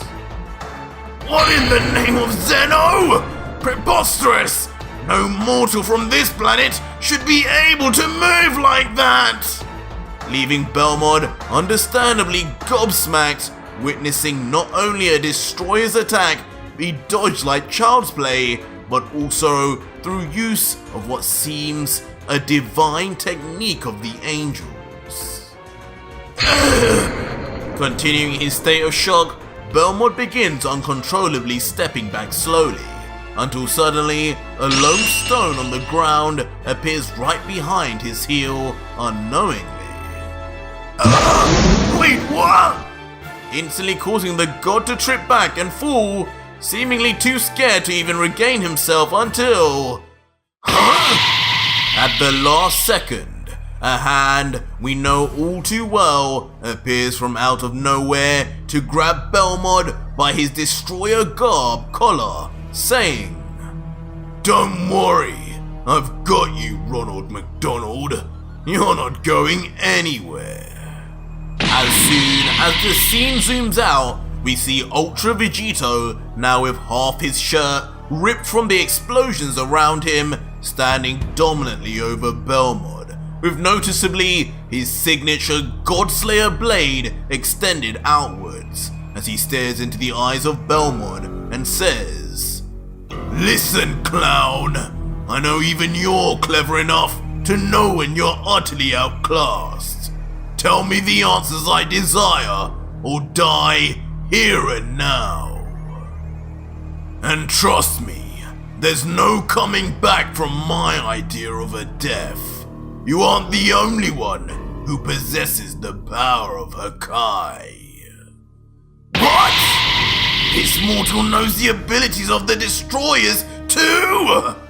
Leaving Belmod horrifically cornered, as he can't even call this stranger out on his bluff, given his earlier display of what was obviously Ultra Instinct, leading him to respond back,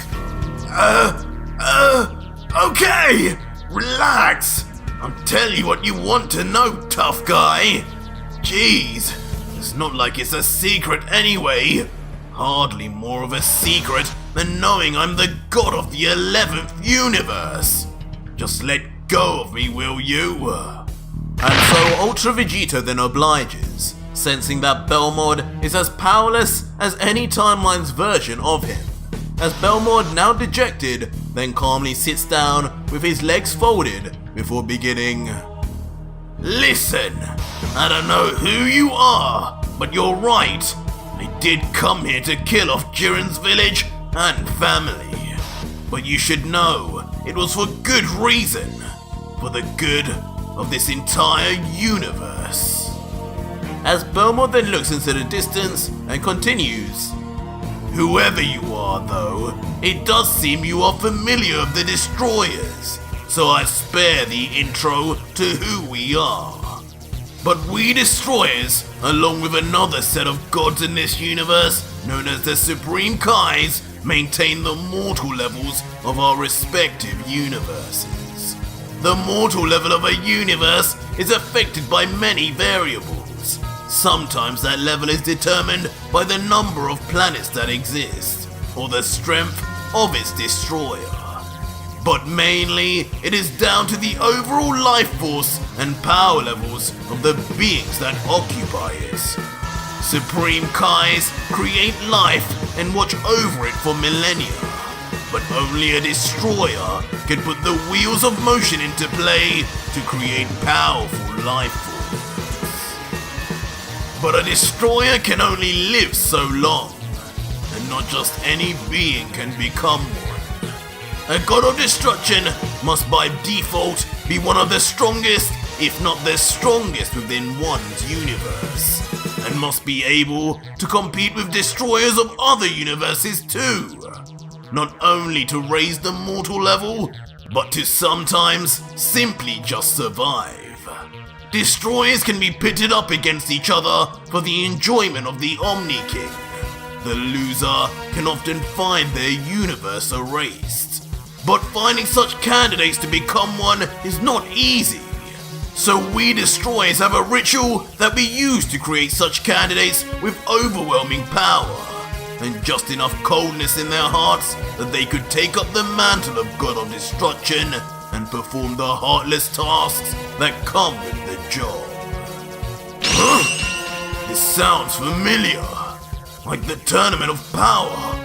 Did Zeno hold similar competitions for the gods also? I remember Whis telling me of 6 universes that were already erased. It couldn't be! But as Vegito momentarily ponders, Belmod recommences. And don't look at me like that, as this ritual is the same one all gods of destruction use. By killing off the family and friends of a candidate while young, we break all the bonds that get in their way. We leave them to grow strong on their own, often seeking power and vengeance to eventually kill whoever slayed their family. Or sometimes they grow strong just from the darkness that fills them afterwards. It's a proven tactic that has worked time and time again. And Jiren undoubtedly would have become unsurmountably powerful by the same mechanic. In fact, it is all foretold already by the Oracle Fish beforehand. Every destroyer has access to one, and is given the prime choice for the next candidate using them. What? But on the instant that Vegito hears this, even the cold Saiyan is taken by surprise, as he continues, You monsters! You damn gods really had sick enough minds to come up with something that stupid? Nonsense! I don't believe that for a second. There's no way every god does that. Tell me the truth! But Belmod, who doesn't even show a sign of being unfaithful in his story, just scratches his head with a smile, thinking back as he replies, Huh? The truth? Look, kid, I'm not lying. This is the route all destroyers take, whether you like it or not. It's been this way since the beginning of time.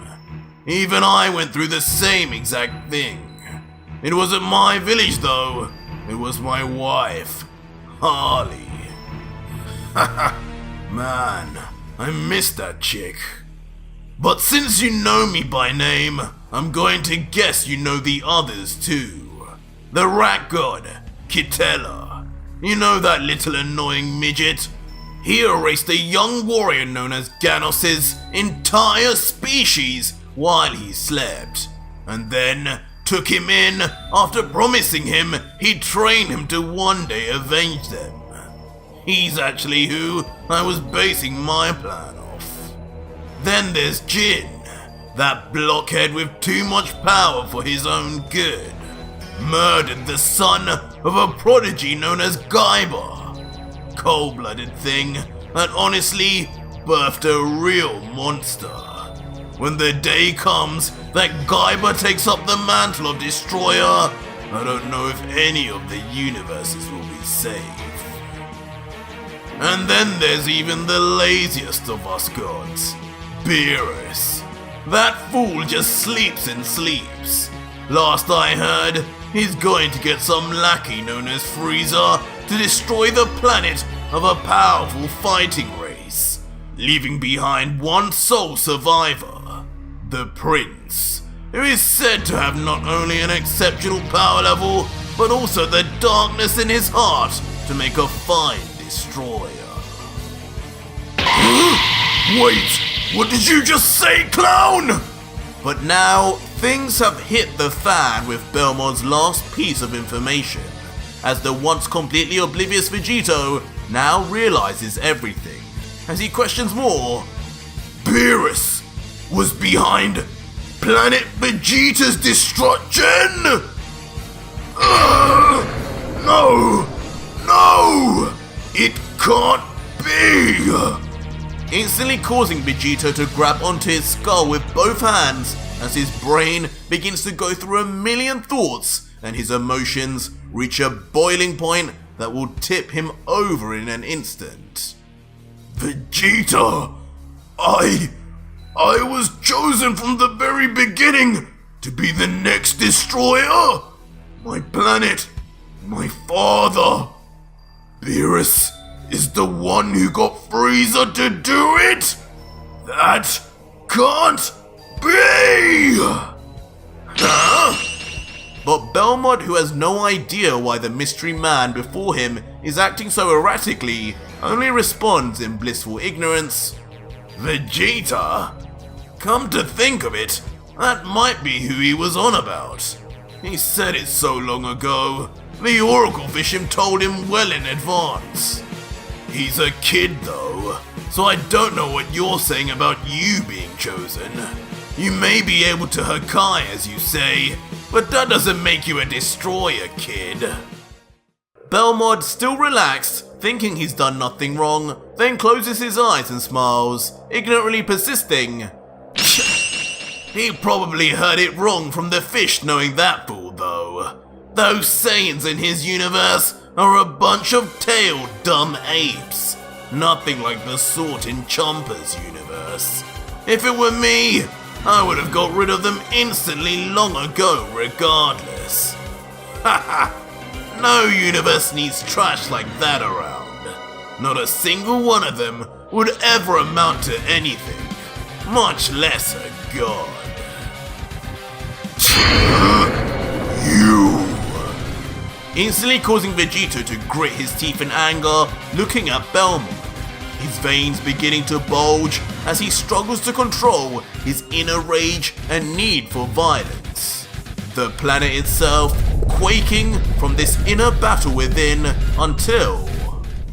You, Beerus, and all the gods are the same!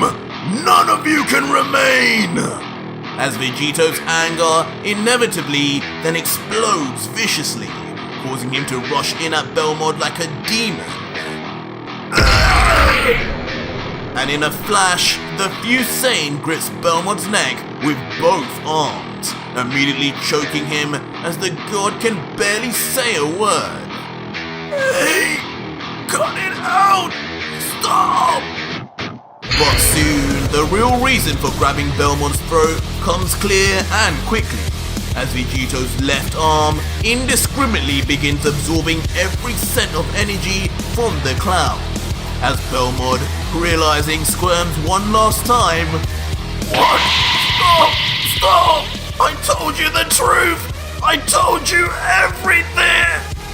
But just like in Vegito's timeline, Belmod once again doesn't get the opportunity to finish his final sentence in the living world, as his eyes go completely blank, now energyless, dead, and never to bother the young Jiren in this timeline. And just like that, Vegito coldly drops the dead god straight on the floor without a thought, his head bowed in darkness as he remains deathly silent. It's unclear if his rage has subsided or if he is still battling with himself over what he had just found out. But not even a few seconds later, the emotionally charged Saiyan breaks into tears once again. Tears of what seem like rage, as his teeth remain rubbing over each other and even the red veins of his eyes begin to spread wildly. But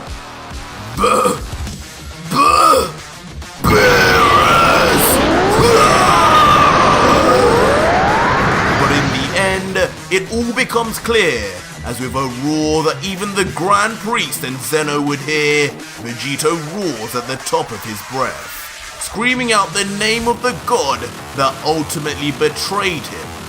The name of the god he spent 10 years regretting that he had killed, not knowing all along that same god looked on his entire species as disposable. In a a scene that harks back to what Kefla had done to Vegito last chapter. Vegito blasts King Sidra with a tsunami of energy that seemingly instantly vaporizes him. The aftermath resulting in a massive explosion as the beam hits the ground. But in the distance, the level of control Vegito must have actually used is revealed, as though the Topo apparition had been destroyed by its own creator, the near lifeless but still just about breathing body of the king is seen floating in the distance.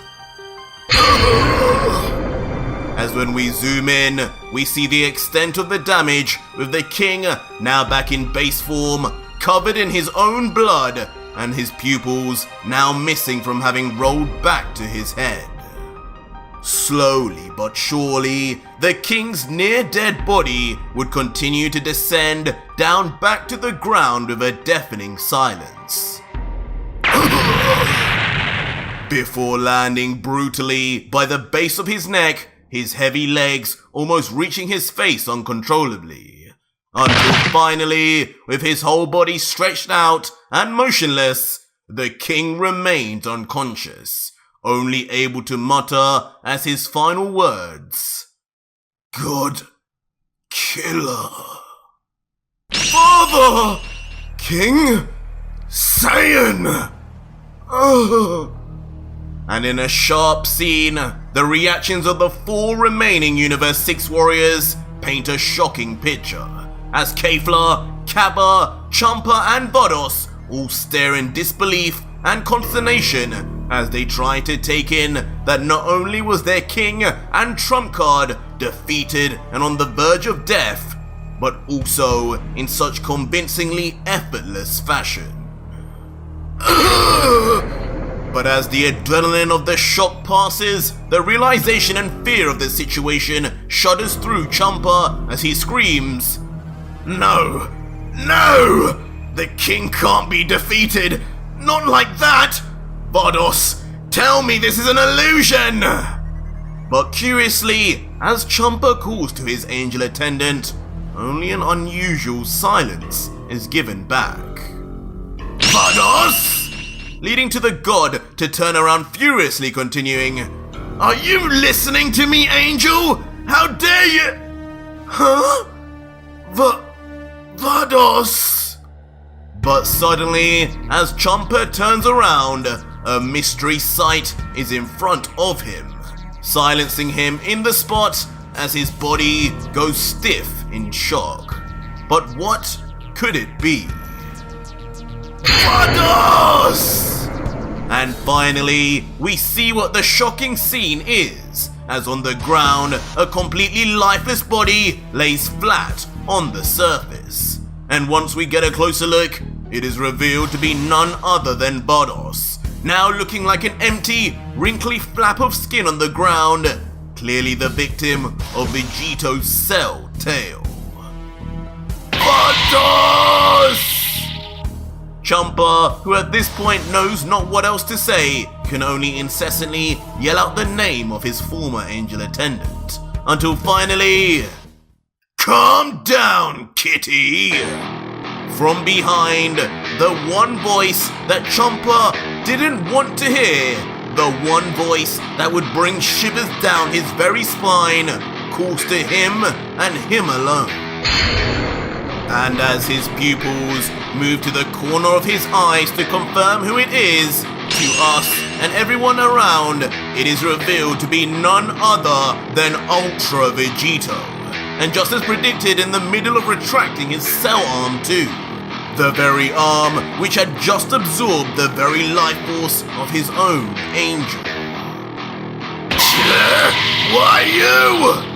But as the hopelessness of the situation hits Champa, he reaches his fight or flight moment and chooses to become enraged, turning his body to get his own chance at taking down the God Killer.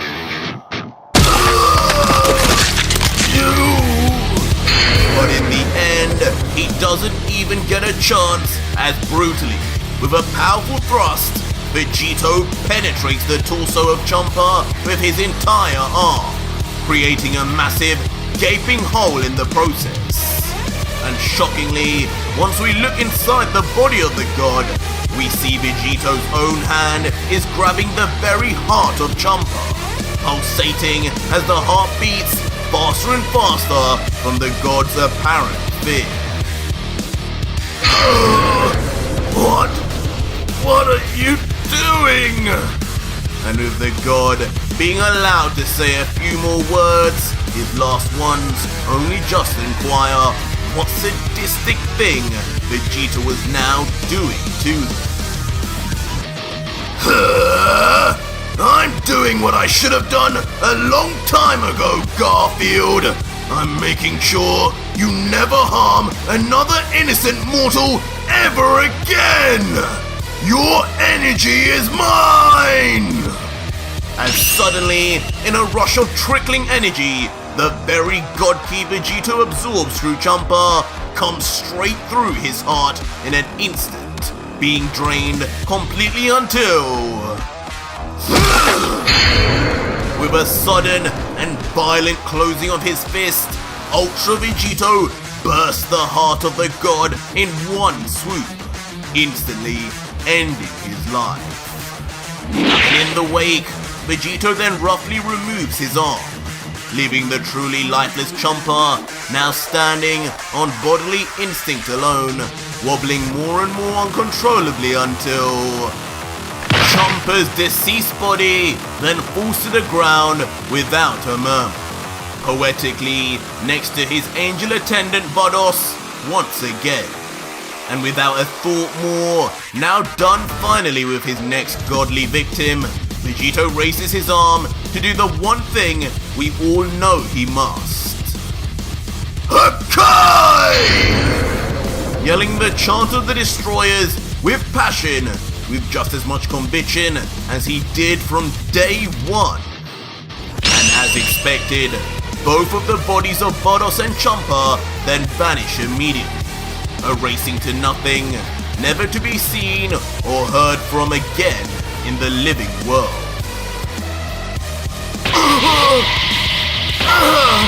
Champa! Hakai! As in a complete shock turn, Giin unleashes his own Hakai in the form of an all-powerful blast of energy that is far-reaching, erasing anything and everything it touches, and of course, most notably, aimed at his own angel. But from behind, we see the blast is far from nothing, with just the base being larger than his own body as black lightning begins to coat the god. And from above, we see just how truly gigantic the blast is too, with Martinu, and presumably Vegito, most definitely caught up in it and erased to nothing. In the aftermath, these thoughts are confirmed, as before Giin, in the dissipating smoke, nothing but scorched particles remain. Something was definitely erased, and Giin too knew it.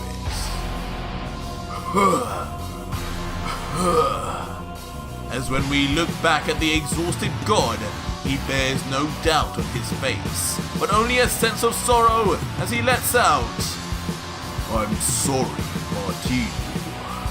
I had no choice. With him wrapped up with you, I had to get rid of both of you while he was still absorbing you. In the end, his lust for power, your sacrifice, is what killed him, my friend. So be proud.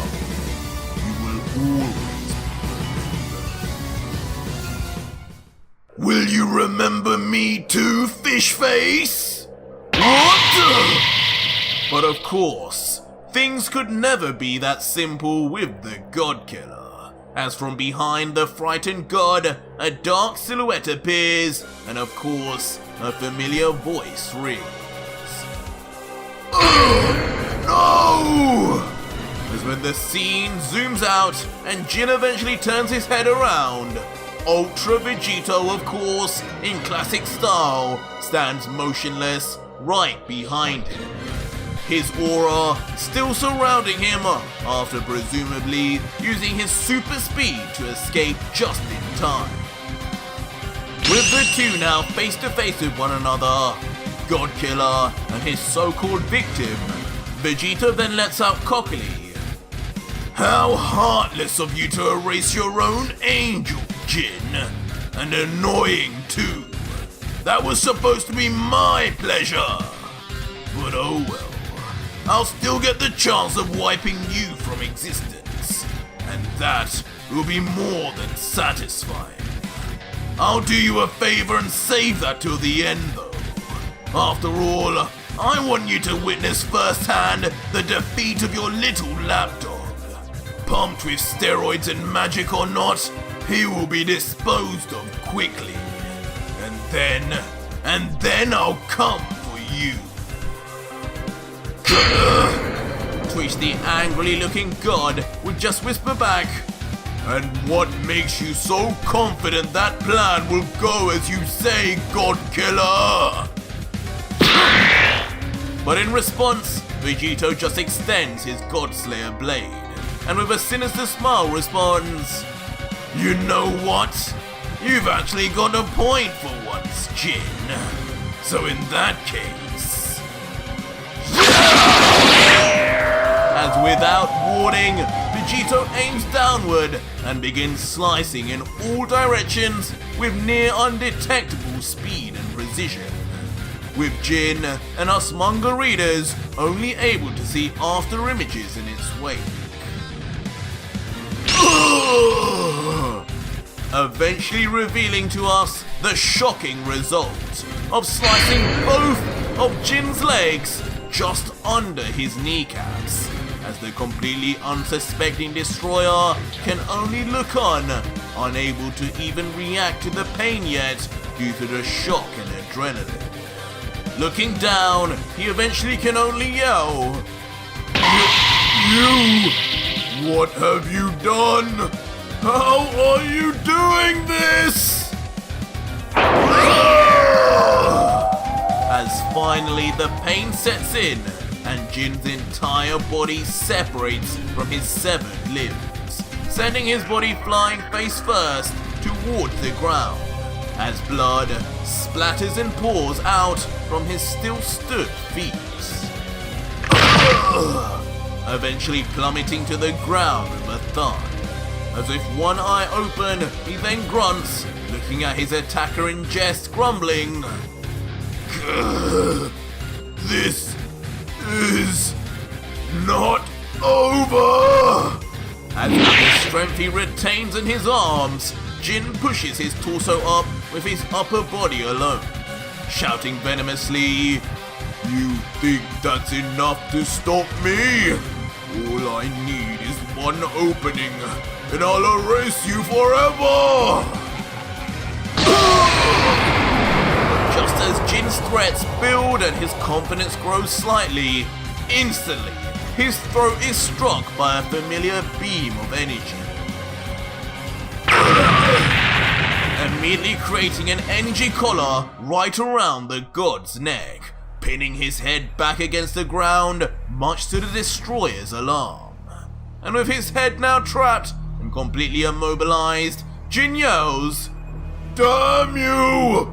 If you think this will keep me down, then you're sadly mistaken!" But Vegito, not worried in the slightest, would just look back scarily saying, "You can try, Destroyer, but you'd need to cut off your own head to do that. I'd suggest you just stay down and enjoy the show. Your time will come, but for now, I better fix this monster you created." Back on the ground, still immobilized, Giin looks on with a look of pure disgust, as he lets out coldly and oddly with a tone of calm, "Damn mortals. Can't rely on them for anything, can you, Martino? Gaiba, you were a failure. You could have never been this universe's god of destruction. That damn oracle fish was a fraud, like I had always suspected. And now, because of both of you, all of us will die here and disappear forever. I hope you're happy. And with that inexplicable foreshadowing said, the god just closes his eyes and in his final moments thinks back to his fellow gods. Doesn't look like I'll be bringing you back after all, Martinu. I just hope the other 3 left pay me back one day for solving this problem once and for all. Especially you, Arak. You owe me big time.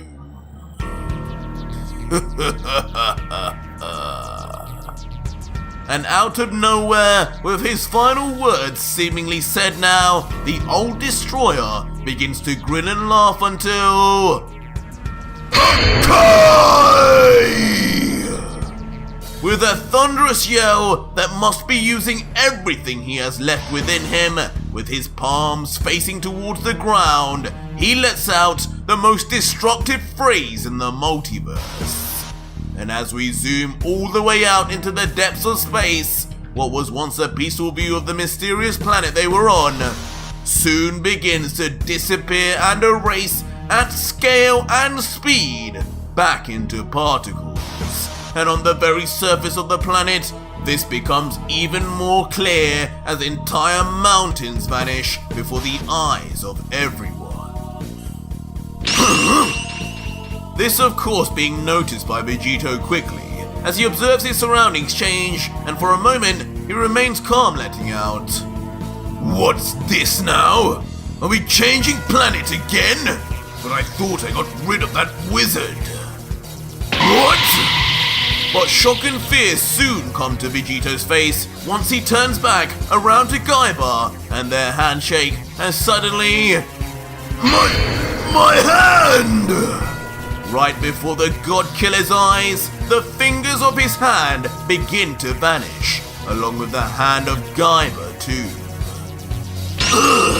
No, he didn't!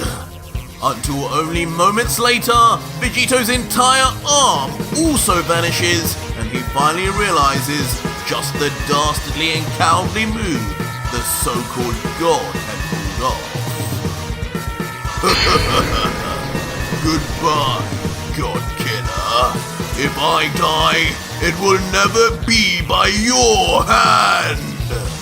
As just before Jin's entire body vanishes, he spouts one last taunting line to the soon-to-be erased also, Saiyan. No! Jin, you coward! As with one final scream, the god killer yells out, unable to do anything, as the last of his body turns to dust before his eyes, along with his newfound friend and ally, Gaiba. And just like that, from one panel to the next, the entire mass of planet the trio were on then also reciprocates, reverting back to the atoms from which it came from, and thus ending the battle of Jin versus Vegito, and ending the story of the God Killer. But a short while later, we see Jin wake up, but seemingly not in the area where the planet had been. With a confused face, he looks around and sees total nothingness, just a plain blank white canvas surrounding him in all directions. In an almost accepting tone though, he soon realizes, so, this must be where those who are erased go. I thought nothingness meant that I would cease to exist in any form, but it seems I was wrong. I guess my punishment shall be living in nothingness instead. Before then slowly flying around the endless void, continuing, well, at the very least, I can move around. Who knows, maybe I'll be able to find Martinu somewhere out here. But as Jin moves through slowly, arriving behind him as silent as a mouse, undetected, is a certain pair of damaged feet. And of course, in what is seemingly this strange afterlife for the erased, Ultra Vegito appears regardless, angry in the face as he lets out, "You won't be finding Martinu anywhere here, Destroyer." "What? You?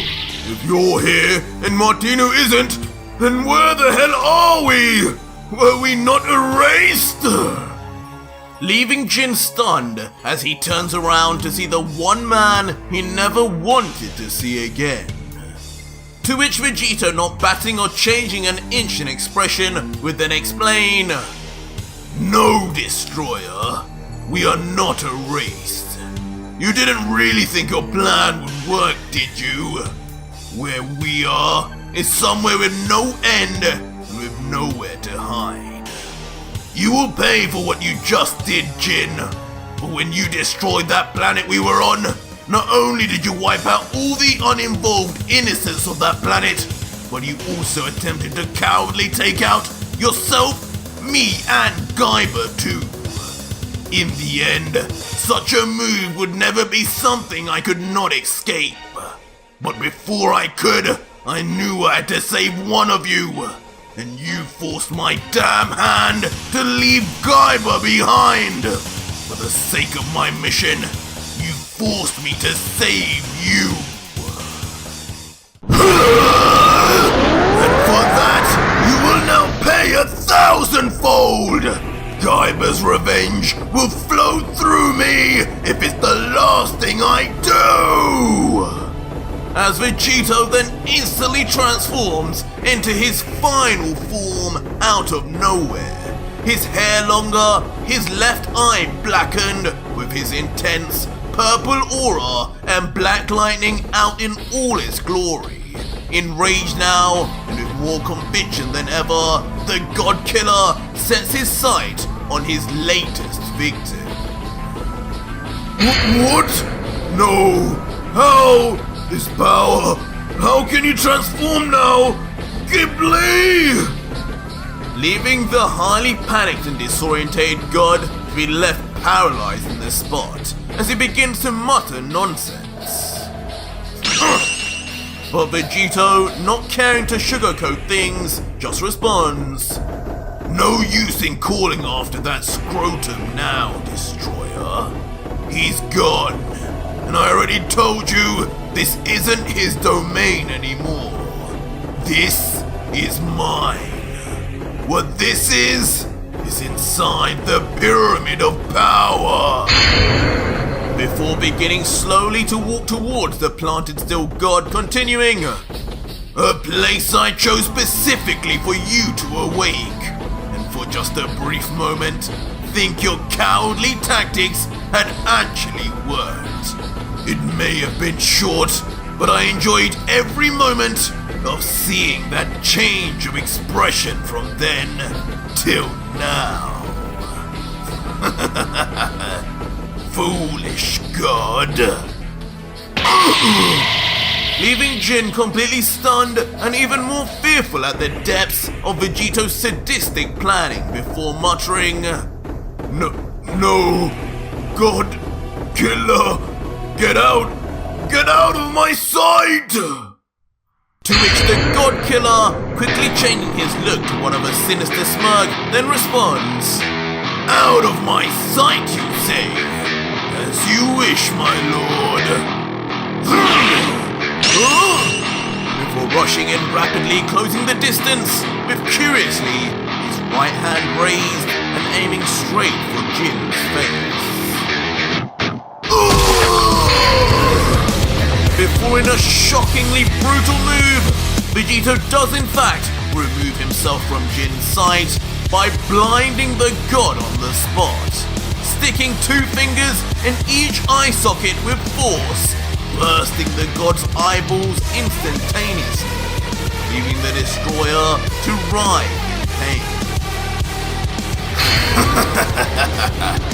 But things don't end as Vegito, now beaming his teeth with a smile, continues. "This is what you wanted, right, my lord? you'll never see me again. But in return, now you need to do something for me. And that's give me all of your energy, Jin! Instantly slamming his left arm onto Jin's shoulder before rapidly absorbing every ounce of Hakaishin energy straight from the god as he continues to bleed from his eyes and moan from the unfathomable amount of pain and discomfort he is in. Give me that! But unbelievably, Vegito does not stop, and with his fingers still dug into the very face of the god, he then roughly pulls his hand away, still grabbing onto something, as blood splatters all over. And in a horrific sight, the aftermath is finally then shown of Jin, the once destroyer of Universe 12, now with his entire face ripped off, leaving just a bloody, flesh-stained skull, tortured alive with no energy left and suffering one of the most horrific deaths in Dragon Ball history. Finally then leaving the deceased god to fall to the ground face first, motionless, and finally out of his misery. But as Vegito looks down at his latest victim, a sense of pleasure is not what is seen on his face, as he then lets out, "Even this death is too good for you, Jin. Nothing could ever make up for the countless lives you took over the millennia you've been around. But at the very least, I'll make sure for all of them, including Gaiba, that you never come back. Hakai!" Screaming at the top of his voice, the words which have become more synonymous now with Vegito than the gods themselves. As Jin's body, as expected, vanishes completely and forever. But just as Arak says this, in front of both the god and angel, a time portal suddenly opens, much to the shock of the duo. And of course, a familiar foot steps out and says, "Just the mortal." At this point, I'm not even surprised you gods still say that like it's an insult. Just another example of your contempt for those you rule over. But I do have a question.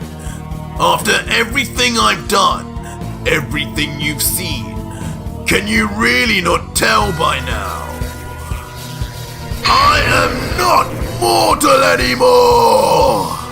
As a base Vegito is finally revealed in a monstrous sight, as on his left arm, his cell tail is let loose, while on his right, completely, it has become a loose wave of signature pink margin goo, as the once pure Saiyan showcases his tri-hybrid android margin and Saiyan body.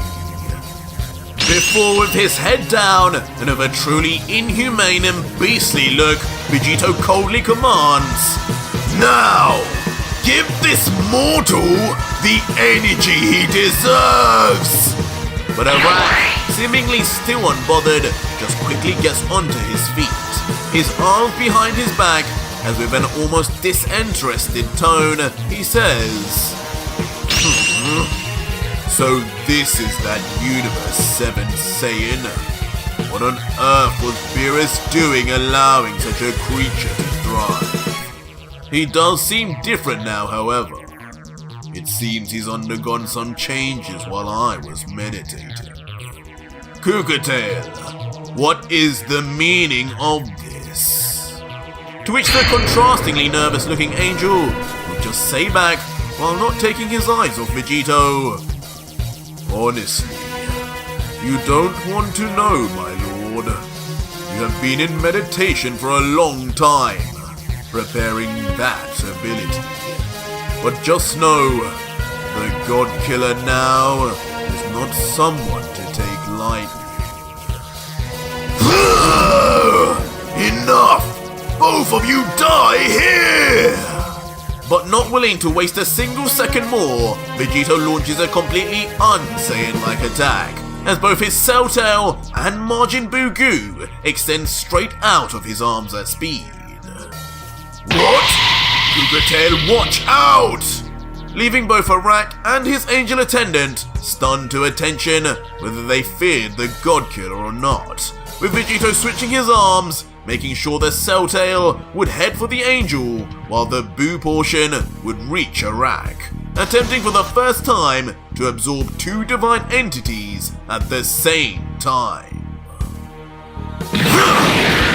But of course, such a straightforward attack was hardly going to be enough for a god, let alone an angel, and both Arak and Cougar-tail jumped straight into the air, looking below at the failed attack of Vegito. What? That is, of course, until right above the angel, a time portal instantly opens, a void into the unknown, but with a certain object about to poke out. Huh? What is that? Wait, no, how? But as Cougar-tail begins to see whatever this object is, he begins to shudder in panic and confusion, not being able to understand how it had now appeared right in front of him. And out of the portal, a slow-moving Cell Tail is inexplicably then revealed, along with Vegito's laughing voice, and not for long before... with the ridiculous speed, too fast for even an angel, after Vegito's recent power increase, the needle of the Cell Tail stabs straight through the forehead of Cougar-tail. Get off!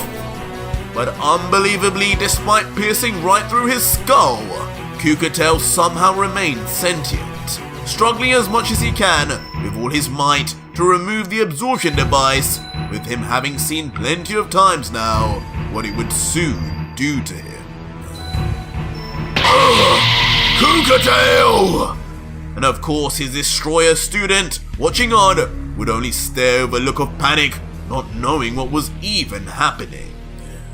But before Arak could figure anything out, the gruesome absorption of the divine angel is complete, as Cougar-tail's once bulky figure is reduced down to nothing but a shell of his former self, resembling more fine leather than an angel from above.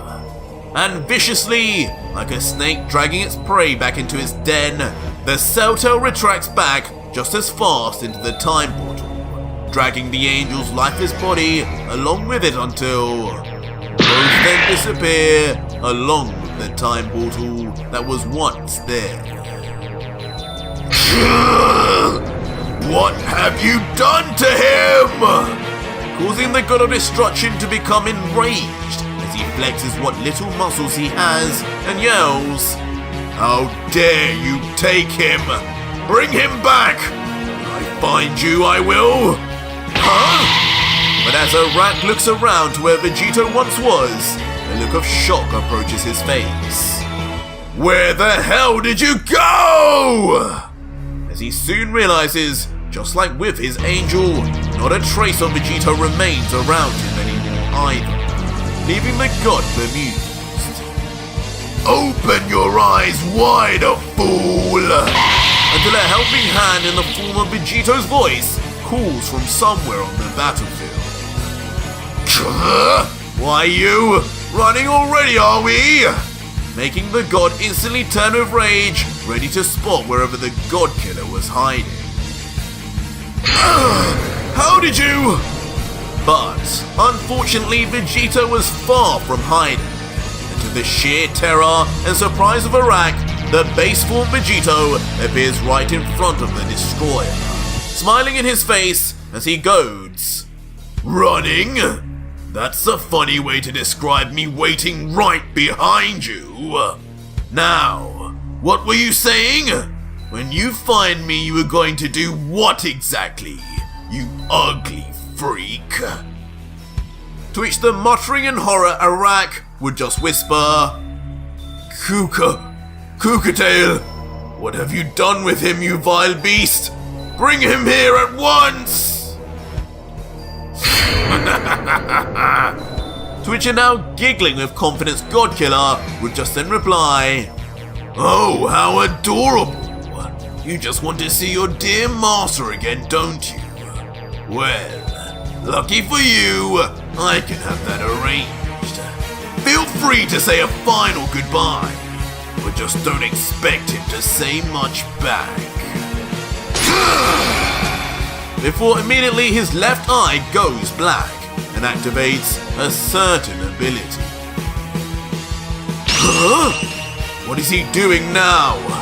Leaving the confused Arak to just watch on nervously, not knowing whether the Saiyan was bluffing or not. Lord Arak. But from the side of the destroyer, a familiar voice that could only belong to one divine being calls out to him. And cautiously, the sweating Arak would then slowly turn his eye to the side until... Kukatao! In a traumatic scene, Kukatao is indeed brought back to the side of his god of destruction, but now under the control of Vegito. And also, is nothing more than an energy apparition to be used as a tool by the god killer. What's wrong? I thought you wanted to say goodbye. You! What have you done? You dare use him like a mere toy? Instantly now turning the fear into rage, the god raises his back. Moving quickly then towards Vegito, with his arm cocked back, ready to attack. But looking down, Vegito would only meet this with a smile, saying, "Oh, so you want to say goodbye to me instead, do you?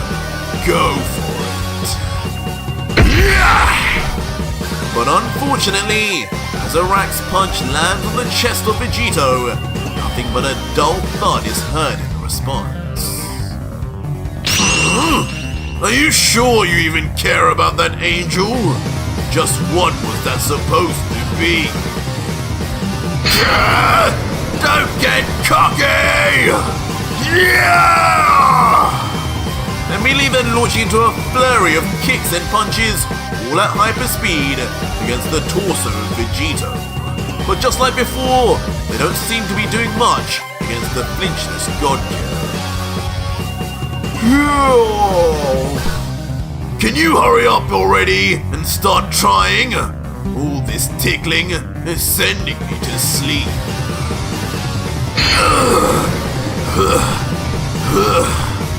Immediately then stopping the exhausted god in his tracks as he eventually realizes the futility of his attacks.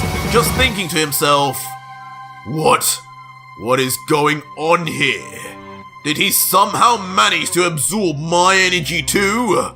Why are my attacks doing nothing? Aren't I at full strength? You are at full strength, my ugly little friend. Instantly being interrupted by a giggling Vegito, who explains further. The only problem though, is I'm just on a totally different level now. You now are as weak to me as the millions of Earthlings you murdered were to you. But this comment only creates annoyance and anger with Arak, as he grimaces and retorts, Preposterous. This is the kind of warrior Beerus had in his universe? There's no way. Such power would have increased their mortal level far beyond the other universes. At this rate, if physical attacks will have no effect, then I'll have to get rid of him the only way a destroyer knows how. Web of Arak! As suddenly, without warning, Arak opens his mouth wide open, along with the four whiskers on each side of his face, flaring up and releasing simultaneously a strange golden web of aura in all directions, but straight for Vegito. Immediately launching the mysterious web straight at him as he stands still, just either frozen in shock or just without fear. For a minute though, as it approaches, he does wonder momentarily. What is this? Spider-Man? What? But despite the underestimation of Arak's web, once it hits, Vegito himself completely is trapped to attention, with his arms and legs binded towards his body. Why won't this budge? And unbelievably, even when Vegito attempts to struggle free, nothing moves. Damn it! Did I make a mistake here? This thing, it's strong! Leaving the God Killer now with a panicked look as he stares into the eyes of the destroyer before him.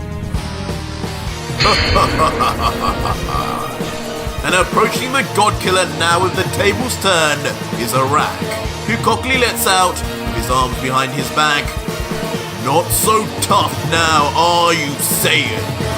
Of course you wouldn't be able to break through this mortal wall. It is, after all, something not even the Dai Shinken could free himself from." What? Instantly gaining a reaction from Vegito, who questions, What do you mean? What's powering this thing? to which the now smiling widely Arak would say back, My, you're very curious for one on the cusp of death. This web is the 2,000-year-old web of my being, powered and strengthened by my energy for millennia. Each and every time I meditated, I poured more of my energy into this. And today, that energy within this web would be enough to stop anyone. Just I never thought there would be such a fool brazen enough to stand still before it. Your overconfidence will be your downfall. And with complete disrespect, as Arak gets closer, he smacks the God Killer right across the face, while yelling, "Dirty scum!" leaving Vegito's cheek bruised as a single line of blood oozed down from his mouth. But not finished yet, the god would carry on with a look of rage. "You disgust me! I wanted to save this attack one day to fight my best friend in one final battle before I retired. But you killed him before that could ever happen. You killed Giin." Huh? But on hearing this, a strange sense of accomplishment comes to Vegito, as a sinister smile emerges and he laughs. "That fish face was your friend? Poor you. You should have heard how he screamed in his final moments. More like a baby than a god. But at least you know now just how it feels to lose the people closest to you." "Shut up!" But quickly to interject, Arak moves his palm at speed towards Vegito's face, at first looking like another slap, but his hand just stops short until... Hakai! With the chant of destruction, Arak screams to the heavens themselves, conjuring up every inch of Hakaishin energy within him. Initially leaving Vegito stunned, as it seems even he didn't anticipate such a follow-up, but with the attack being so quick, soon Vegito's entire face is lost in the light, as he just mutters quietly, "No!" Before immediately, Vegito's entire body is engulfed completely by a concentrated ball of Hakai, as from the outside, Vegito appears as nothing more than a muddied silhouette, while inside...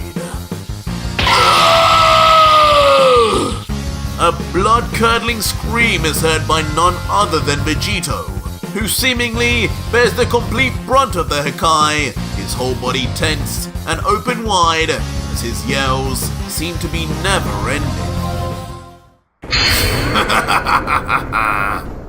That is until Vegito stops pretending and instead, a truly unfazed and menacing smirk appears as the Saiyan lets out, "Sorry, but I can't even bring myself to pretend anymore. I was losing my voice. But suffice to say, this level of destruction is nothing to me now."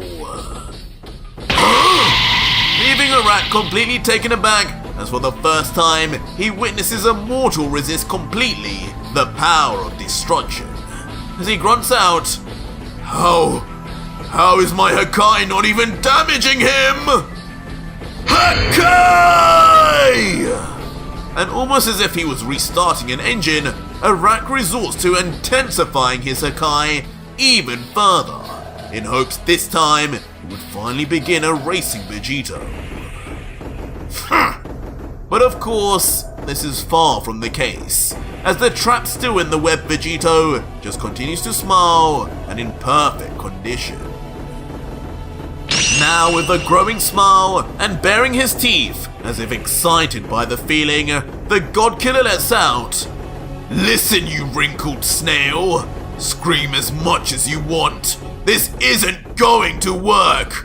All you're doing right now is giving me a little burn, a glorified tan. And it's starting to get a little uncomfortable. So I'll tell you this once. Quiet down now before something bad happens." Hakai! But undeterred, the god just continues his destruction, now morphing his face as he roars to his highest decibel and unleashes the full power of his Hakai. The ball of Hakai now becoming so large and concentrated that now even Vegito is completely unseen from the outside. But of course on the inside, Vegito appears still, but the Hakai seems to now have an effect, as he looks to the top of his head and says, "Not bad. Seems this worm has enough energy to at least begin erasing my hair.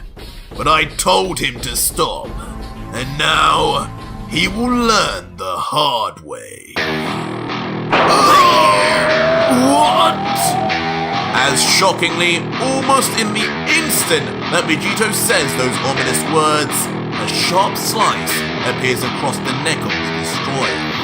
But it's not quite clear where from. But perhaps more importantly, in the aftermath, Arak's head is lopped clean off, separating in a flurry of blood from his spurting torso. Until finally the cause is clear, as in the distance, stopping finally, is the Blade of Destruction, formerly owned by the first of the 5 strongest.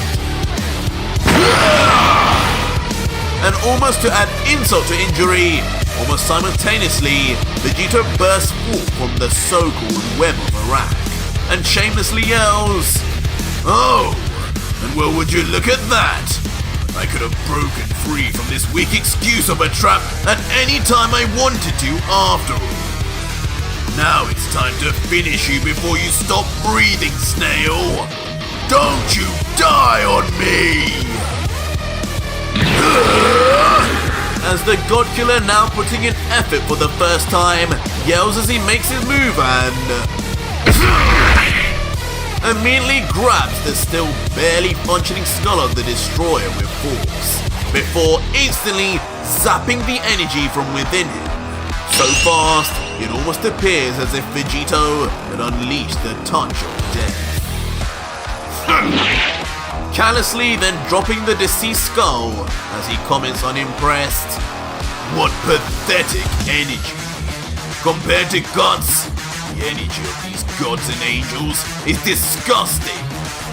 I desire something far greater." And almost in a payback of disrespect to being slapped earlier, Vegito then begins licking the blood off his chin, to then immediately then spitting it back out onto the dead face of Arak. Hakai! Before of course then following up with his own signature Hakai, erasing Arak on the spot and sending his being to never be seen ever again.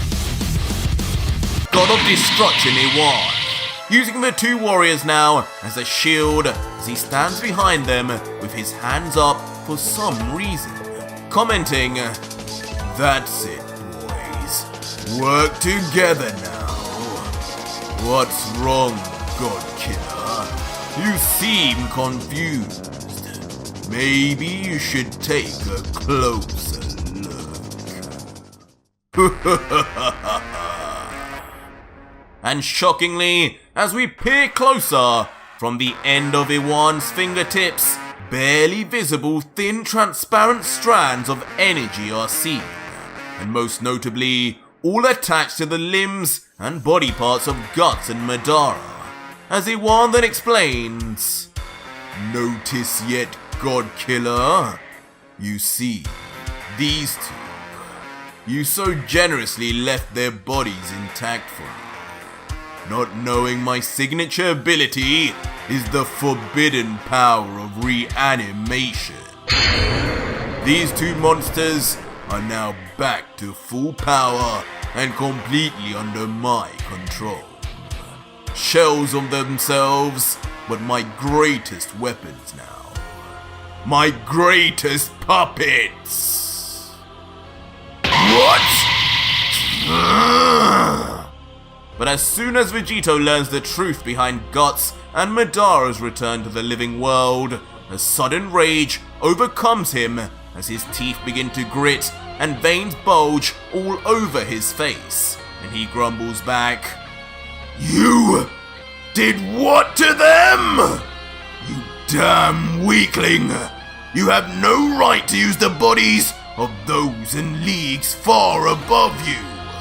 For the sake of their honor, you will die a horrid death, destroyer!" But as Vegito threatens the god in the first appearance of Iwan's mouth ever seen in the history of Dragon Ball, the destroyer immediately bursts out into laughter, saying back, "What's wrong, Vegito? I seem to have struck a nerve with you, haven't I? Were you really that close to these two? Funny, because it was you who killed them, which I think is a far more worse thing to do. Either way, God Killer, you should know better than anyone. All is fair in love and war." But on hearing this, finally the angered state of Vegito that he had earlier dissipates, and in its place, instead a smirk and laughter of his own from the God Killer emerges as he giggles. "No, to be honest, you are right. They did fall by my hand. I think I'm just more annoyed that you stole my move, destroyer." As suddenly, the God Killer reopens his eyes, revealing they are now completely blackened, and meaning only one thing, as a certain technique is then unlocked, and Vegito yells, "How about we bring out my own Guts and Madara, fool?" As instantly, besides Vegito, appears of course the energy apparitions of both Guts and Madara, gained from when he absorbed each of their energies, as with a cocky smirk from behind the two, Vegito would say, "Recognize these two, Iwan? These are made up of their true energies, not those lame counterfeits you have. Now tell me now what?"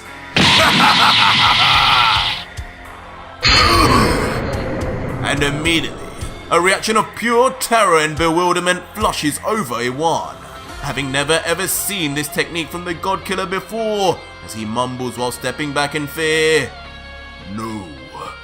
No, this can't be! I found their bodies! They belong to me! I reanimated them completely! There cannot be another with my ability! But the fear soon drops as Iwan then moves his fingers to assemble his puppets and begins convincing himself, No, these must be illusions. You will not fool me, God Killer. Guts, Madara, destroy this fraud! And immediately, on the orders of their puppet master, both the real-life Guts and Madara then immediately rush in at Vegito with the full force of the originals. But as they do, Vegito just begins to grin wider and wider as he thinks, Perfect. Now this will be just the test I need. Go! Show this fool what your power was really like! As Vegito then suddenly points his two fingers straight towards Iwan's puppets and commands his own apparitions in the exact same way.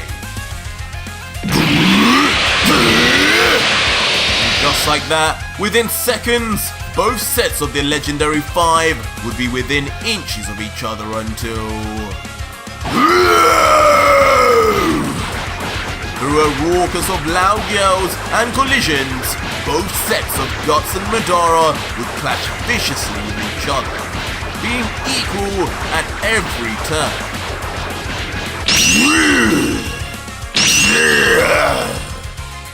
And with their brief skirmish coming to no victor, each of the duo of legendary warriors lands back with their owners, with a slam, with Iwan reacting, What? What are you doing? As Vegito reacts, Not bad. Your reanimation actually somehow gave them their original strength. But once Iwan realizes that his puppets really are no stronger than the ones the God Killer has inexplicably created, the shade of dark blue slides on his face, as in total fear, he yells, No! How is this happening? Those things, they are the real deal. They're the same as my puppets. leaving the smug Vegito to now fold his arms, still surrounded by dancing black lightning, and comments, Oh, the little Yeti looks a little blue. I did tell you, didn't I? You should know by now. I'm a man of my word. But don't worry, I'm also a man who craves a challenge, so I have no intention of making this so easy. before immediately snapping his fingers with a beaming smile, saying, How about this? Better? And just like that, both energy apparitions of Guts and Madara would then disappear without a trace, with them for some reason no longer needed by the God Killer. Before finally we get our explanation, with Vegito then suddenly powering up to his Ultra form, combining both Ultra Instinct and Ultra Ego as he does so, yelling out, Come on then! Send those walking dead men! Let us see just how much stronger I am now! And as Vegito just stands there waiting for a response, he would yell further, Huh? Hurry up! Bring it on! But this overconfidence and willingness to engage just brings a cocktail of anger and fear to Iwan, as he grumbles, Your cockiness will be your demise, God Killer! Do not forget that each of these left you near death only days ago. Together, you will be annihilated. Do you understand? to which Vegito would respond, I understand perfectly. So hurry up and give me my just desserts. Just like that, Guts and Madara would then shoot off for Vegito, who immediately gets into fighting stance, readying himself without an ounce of hesitation. But as the master and student attack with elbow and fist simultaneously, a smiling Vegito is quick to just duck under, leading to what seems like an angered Madara to launch yet another attack. To think, I had problems reading your movements before, Madara. As instantly, as if avoiding attacks from just his younger son, Vegito would just hop over Madara's attack like it was nothing. But of course, undeterred, the puppet Guts would soon then launch his own attack. Really, Guts? You think I wouldn't notice that big clunking body of yours? Get real. Eventually leading to Guts appearing right behind Vegito, but of course, the God Killer wouldn't care less. Dodging the swipe of Guts' arm with the simplest of head movements without even facing him before. Don't get too close, God! Before, like a donkey being approached closely from behind, quickly swings his leg back and kicks Guts far off. But even with that pushback, the battle continues between the two, despite how one-sided it is as the puppet Madara watches on. But with of course nothing to say, the puppet would then launch in at what seems the perfect moment to step in. Oh, there you are, Madara. Reaching Vegito mid-fight from behind, but as he swings, Vegito quickly vanishes out of the way, leading to Madara striking his student instead, as Vegito yells from behind, Hey! I don't think you're allowed to be beating your student, Madara! Tut tut. Maybe I'll have to be the one to dish out some disciplinary action here. As Vegito then begins powering in his palm a concentrated sphere of energy. Die! As suddenly, the God Killer launches a barrage of ki blasts at the two members of the strongest, who just watch stunned, unable to move until Iwan moves them. And Iwan does exactly that in the end, as instantly Madara closes his hands together and summons his giant samurai titan at the very last moment, as each of the beams then crash on, exploding right on the protected Madara. While meanwhile, Guts surprisingly finds a way to escape, watching on from above as the smoke of the explosion dissipates. Peekaboo! But it's not long for the God Killer to notice, and he makes his appearance once again behind the once legendary swordsman. But unfortunately, it doesn't seem to be to just say hi, as in Vegito's right arm, an energy blade suddenly then appears. What? Wait! I won't be able to move him in time! Alarming Iwan, as he realizes no matter how dexterous he is, he will never be able to outspeed the God Killer at that distance. Sorry, Guts, but this is going to be a little bit of deja vu. As Vegito then thrusts his hand behind, ready to cut through Guts once more. Rest in pieces, my friend! And just like that, mercilessly, without any caution, Vegito would cut straight through the body of Guts. But for some reason, whether it is because the warrior is just a puppet or not, Guts barely reacts. But soon, a reason why appears as inexplicably, straight out of the playbook of Vegito, slowly the gaping distance between his torso and legs would begin to be bridged until, finally, Guts would appear whole again as if Vegito had done nothing. What? Did I just see what I thought I saw? Confusing Vegito, having never seen Guts do anything like this in their first battle. But the shock doesn't last long, as Vegito then says with a smile, I guess this is the power of reanimation, huh? Looks like I'm no longer the only immortal here. And in response, the silent warriors would just grunt back. As Guts and Madara then surround Vegito, there is a cold silence as neither side makes the first move until... Both Madara and Guts then simultaneously begin moving at super speed. Nice try, but I'm on a whole new level to you two now.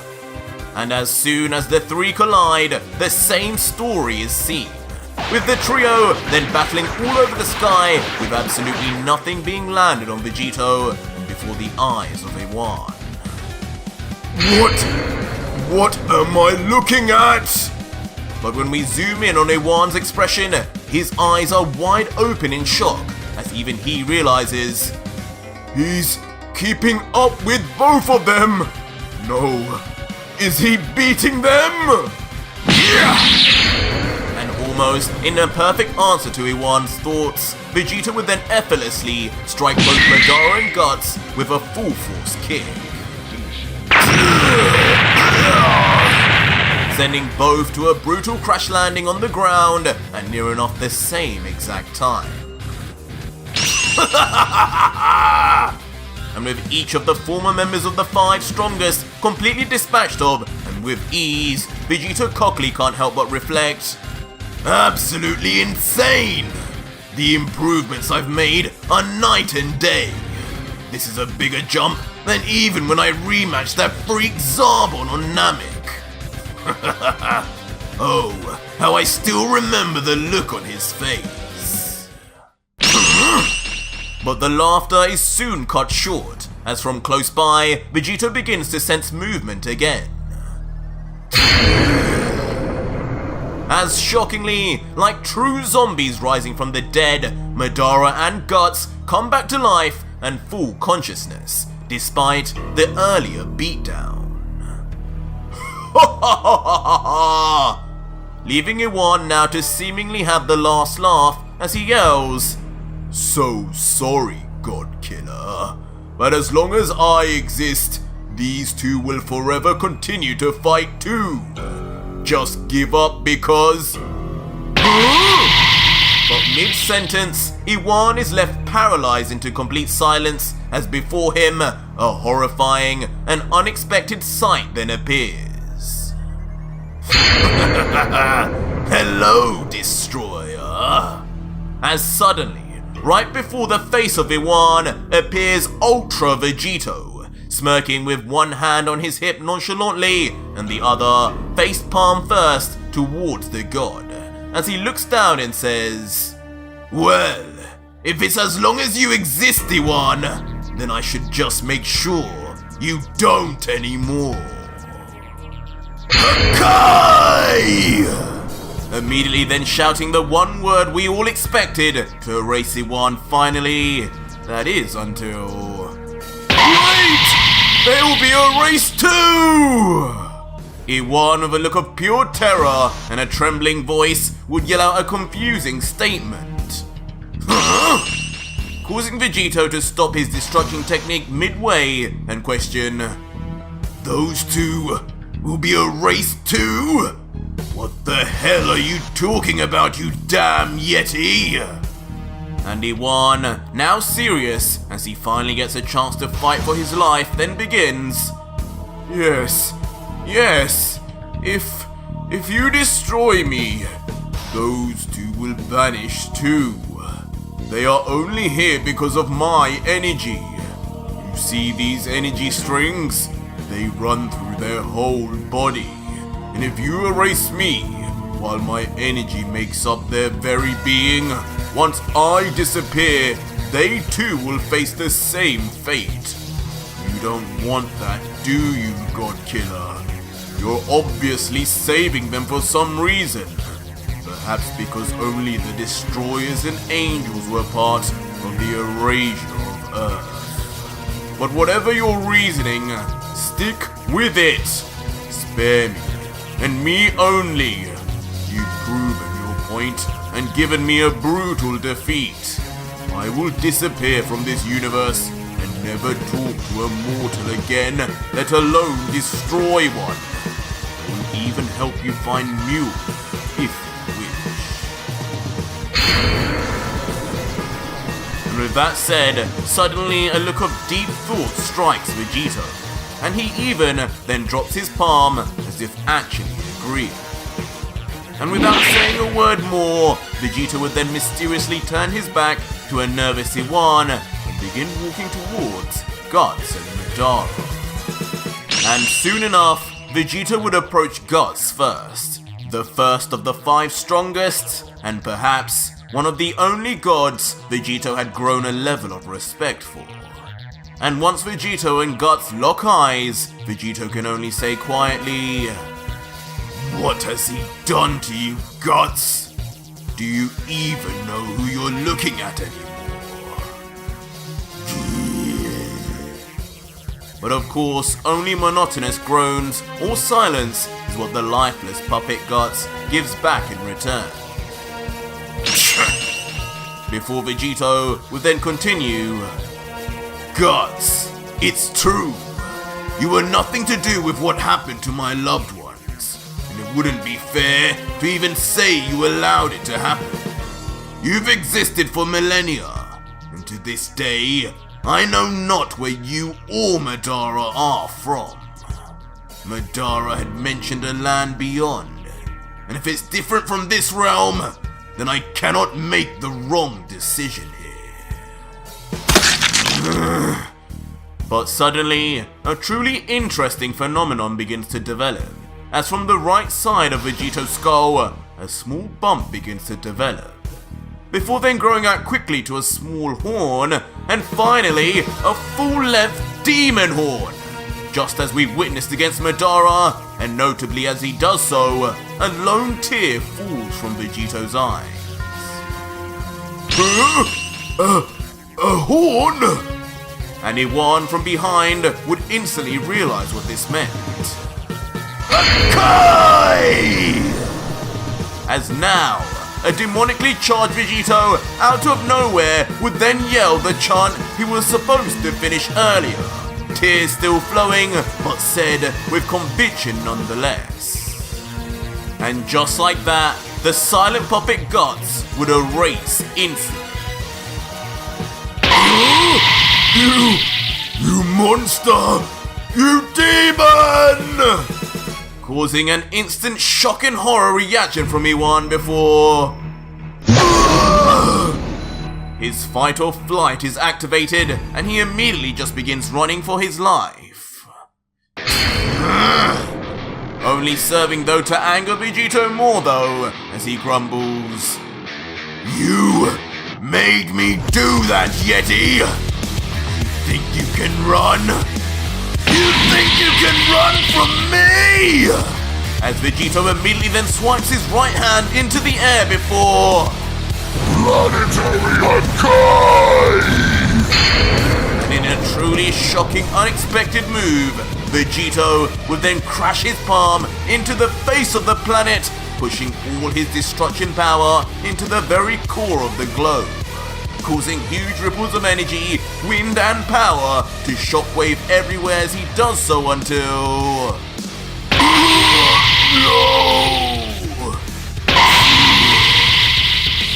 In a flash of unfathomable light and speed, Iwan, Madara, and the entire planet are then erased on the spot and never to be seen again. But with no options left and nowhere to run, the brave angels and born defenders of the destroyers, Campari and Owamo, would quickly get into fighting stance, sweat dripping from their brow as Campari would say, "No, I refuse to believe Lord Z would abandon us without good reason. Father would not allow this. Think about it, Owamo. The God Killer was on the verge of losing. His power must have deteriorated now to the level that we can defeat him. That must be the reason." To which Owamo would agree, Yes, brother. That has to be it. While the concerningly unconvinced mule just remains silent in the background. And with their conviction set in their faith in Z, the two naive angels would rush in at the god killer, staffs in hand, and perhaps straight to their untimely deaths. But as they approach, the once moody Vegito would then crack a smirk as he would let out, "After all that just happened to me, I didn't know how long it would take me to regain my resolve. But gods like you just remind me how pointless your existences truly are!" And instantly, with extreme speed that leaves even the angels looking back in confusion, Vegito would suddenly move forward and appear straight behind the two perplexed children of Dawn. Before turning around with his signature chuckle and saying, "You two have more than outstayed your welcome. Good night, my sweet angel." And with that ominous line said, only a nanosecond later, both angels would experience a hard and sharp knock to the back of each's neck, almost at exactly the same time. And instantly, like putting down two tired children, both Campari and Awamo are instantly knocked out unconscious, slamming down onto their faces, their eyes already closed and lifeless, as Vegito just stands behind, almost as if he had not moved an inch, his arms and hands just simply raised. "And now, your energy is mine!"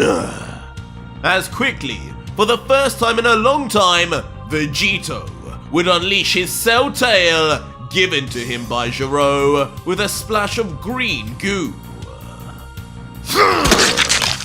Instantly stabbing it into the silent body of Awamo first. Huh? What is that?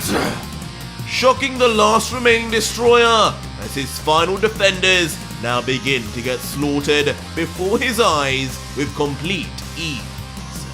Vegito, slyly looking down at his meal, would begin to reply though. "Watch closely, and you'll know exactly what this is." And moments later, the horrific sight of the once plump Awamo turning into a pile of creased skin flaps would then be seen. And next, Campari would then be injected too. And he too within seconds would be completely robbed of his energy and life force also.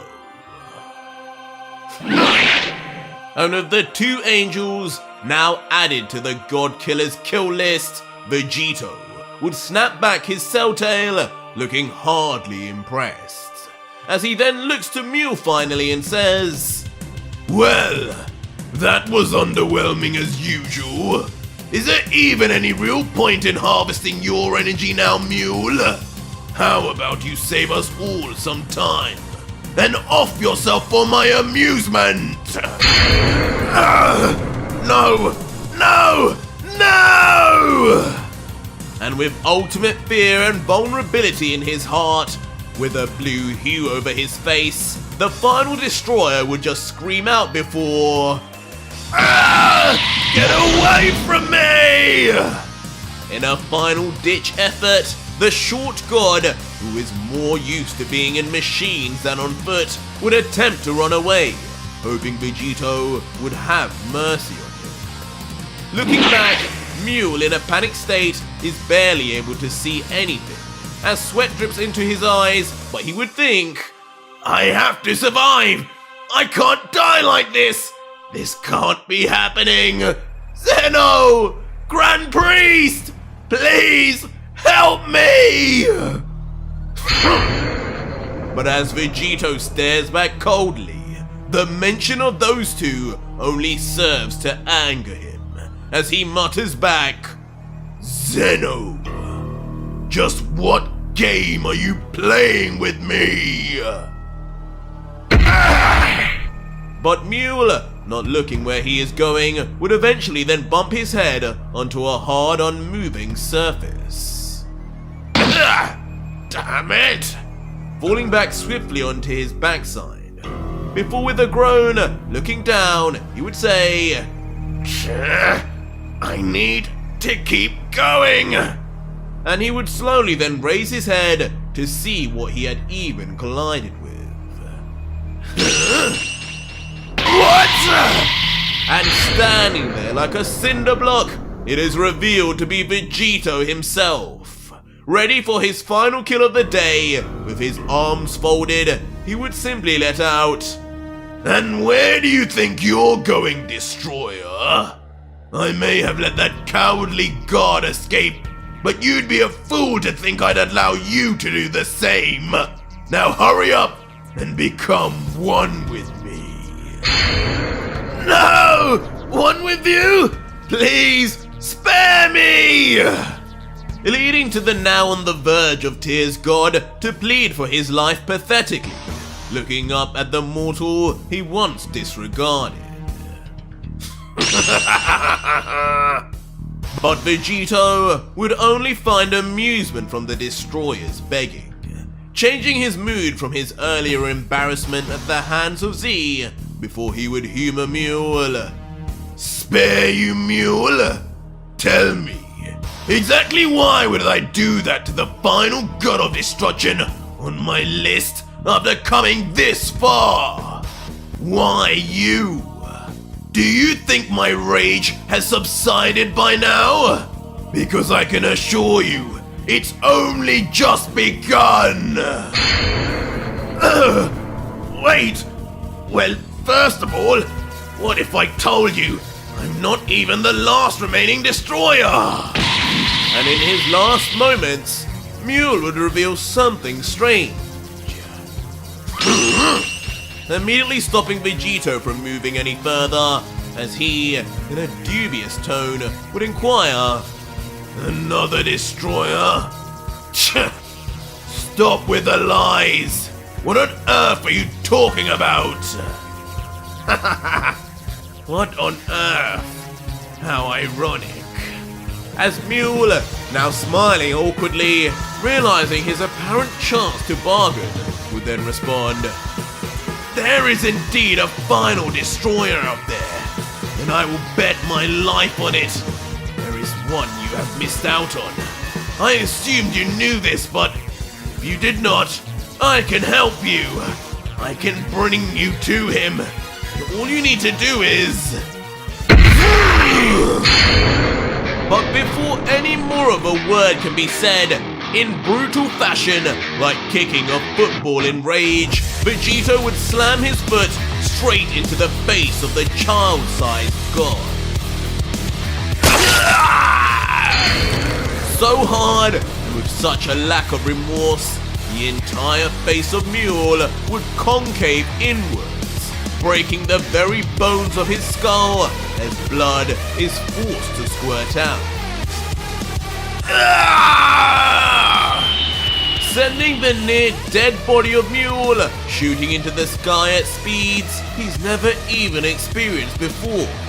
His eyes closed and teeth all busted up as he soars with blood shooting out, only finally muttering, You damn demon! As from the ground, the God Killer would just lift his palm out to the now small dot in the sky that is Mule before. Final destroyer or not, these will be your final moments! Hakai! Before screaming out the words of the final finisher move of Vegito the God Killer.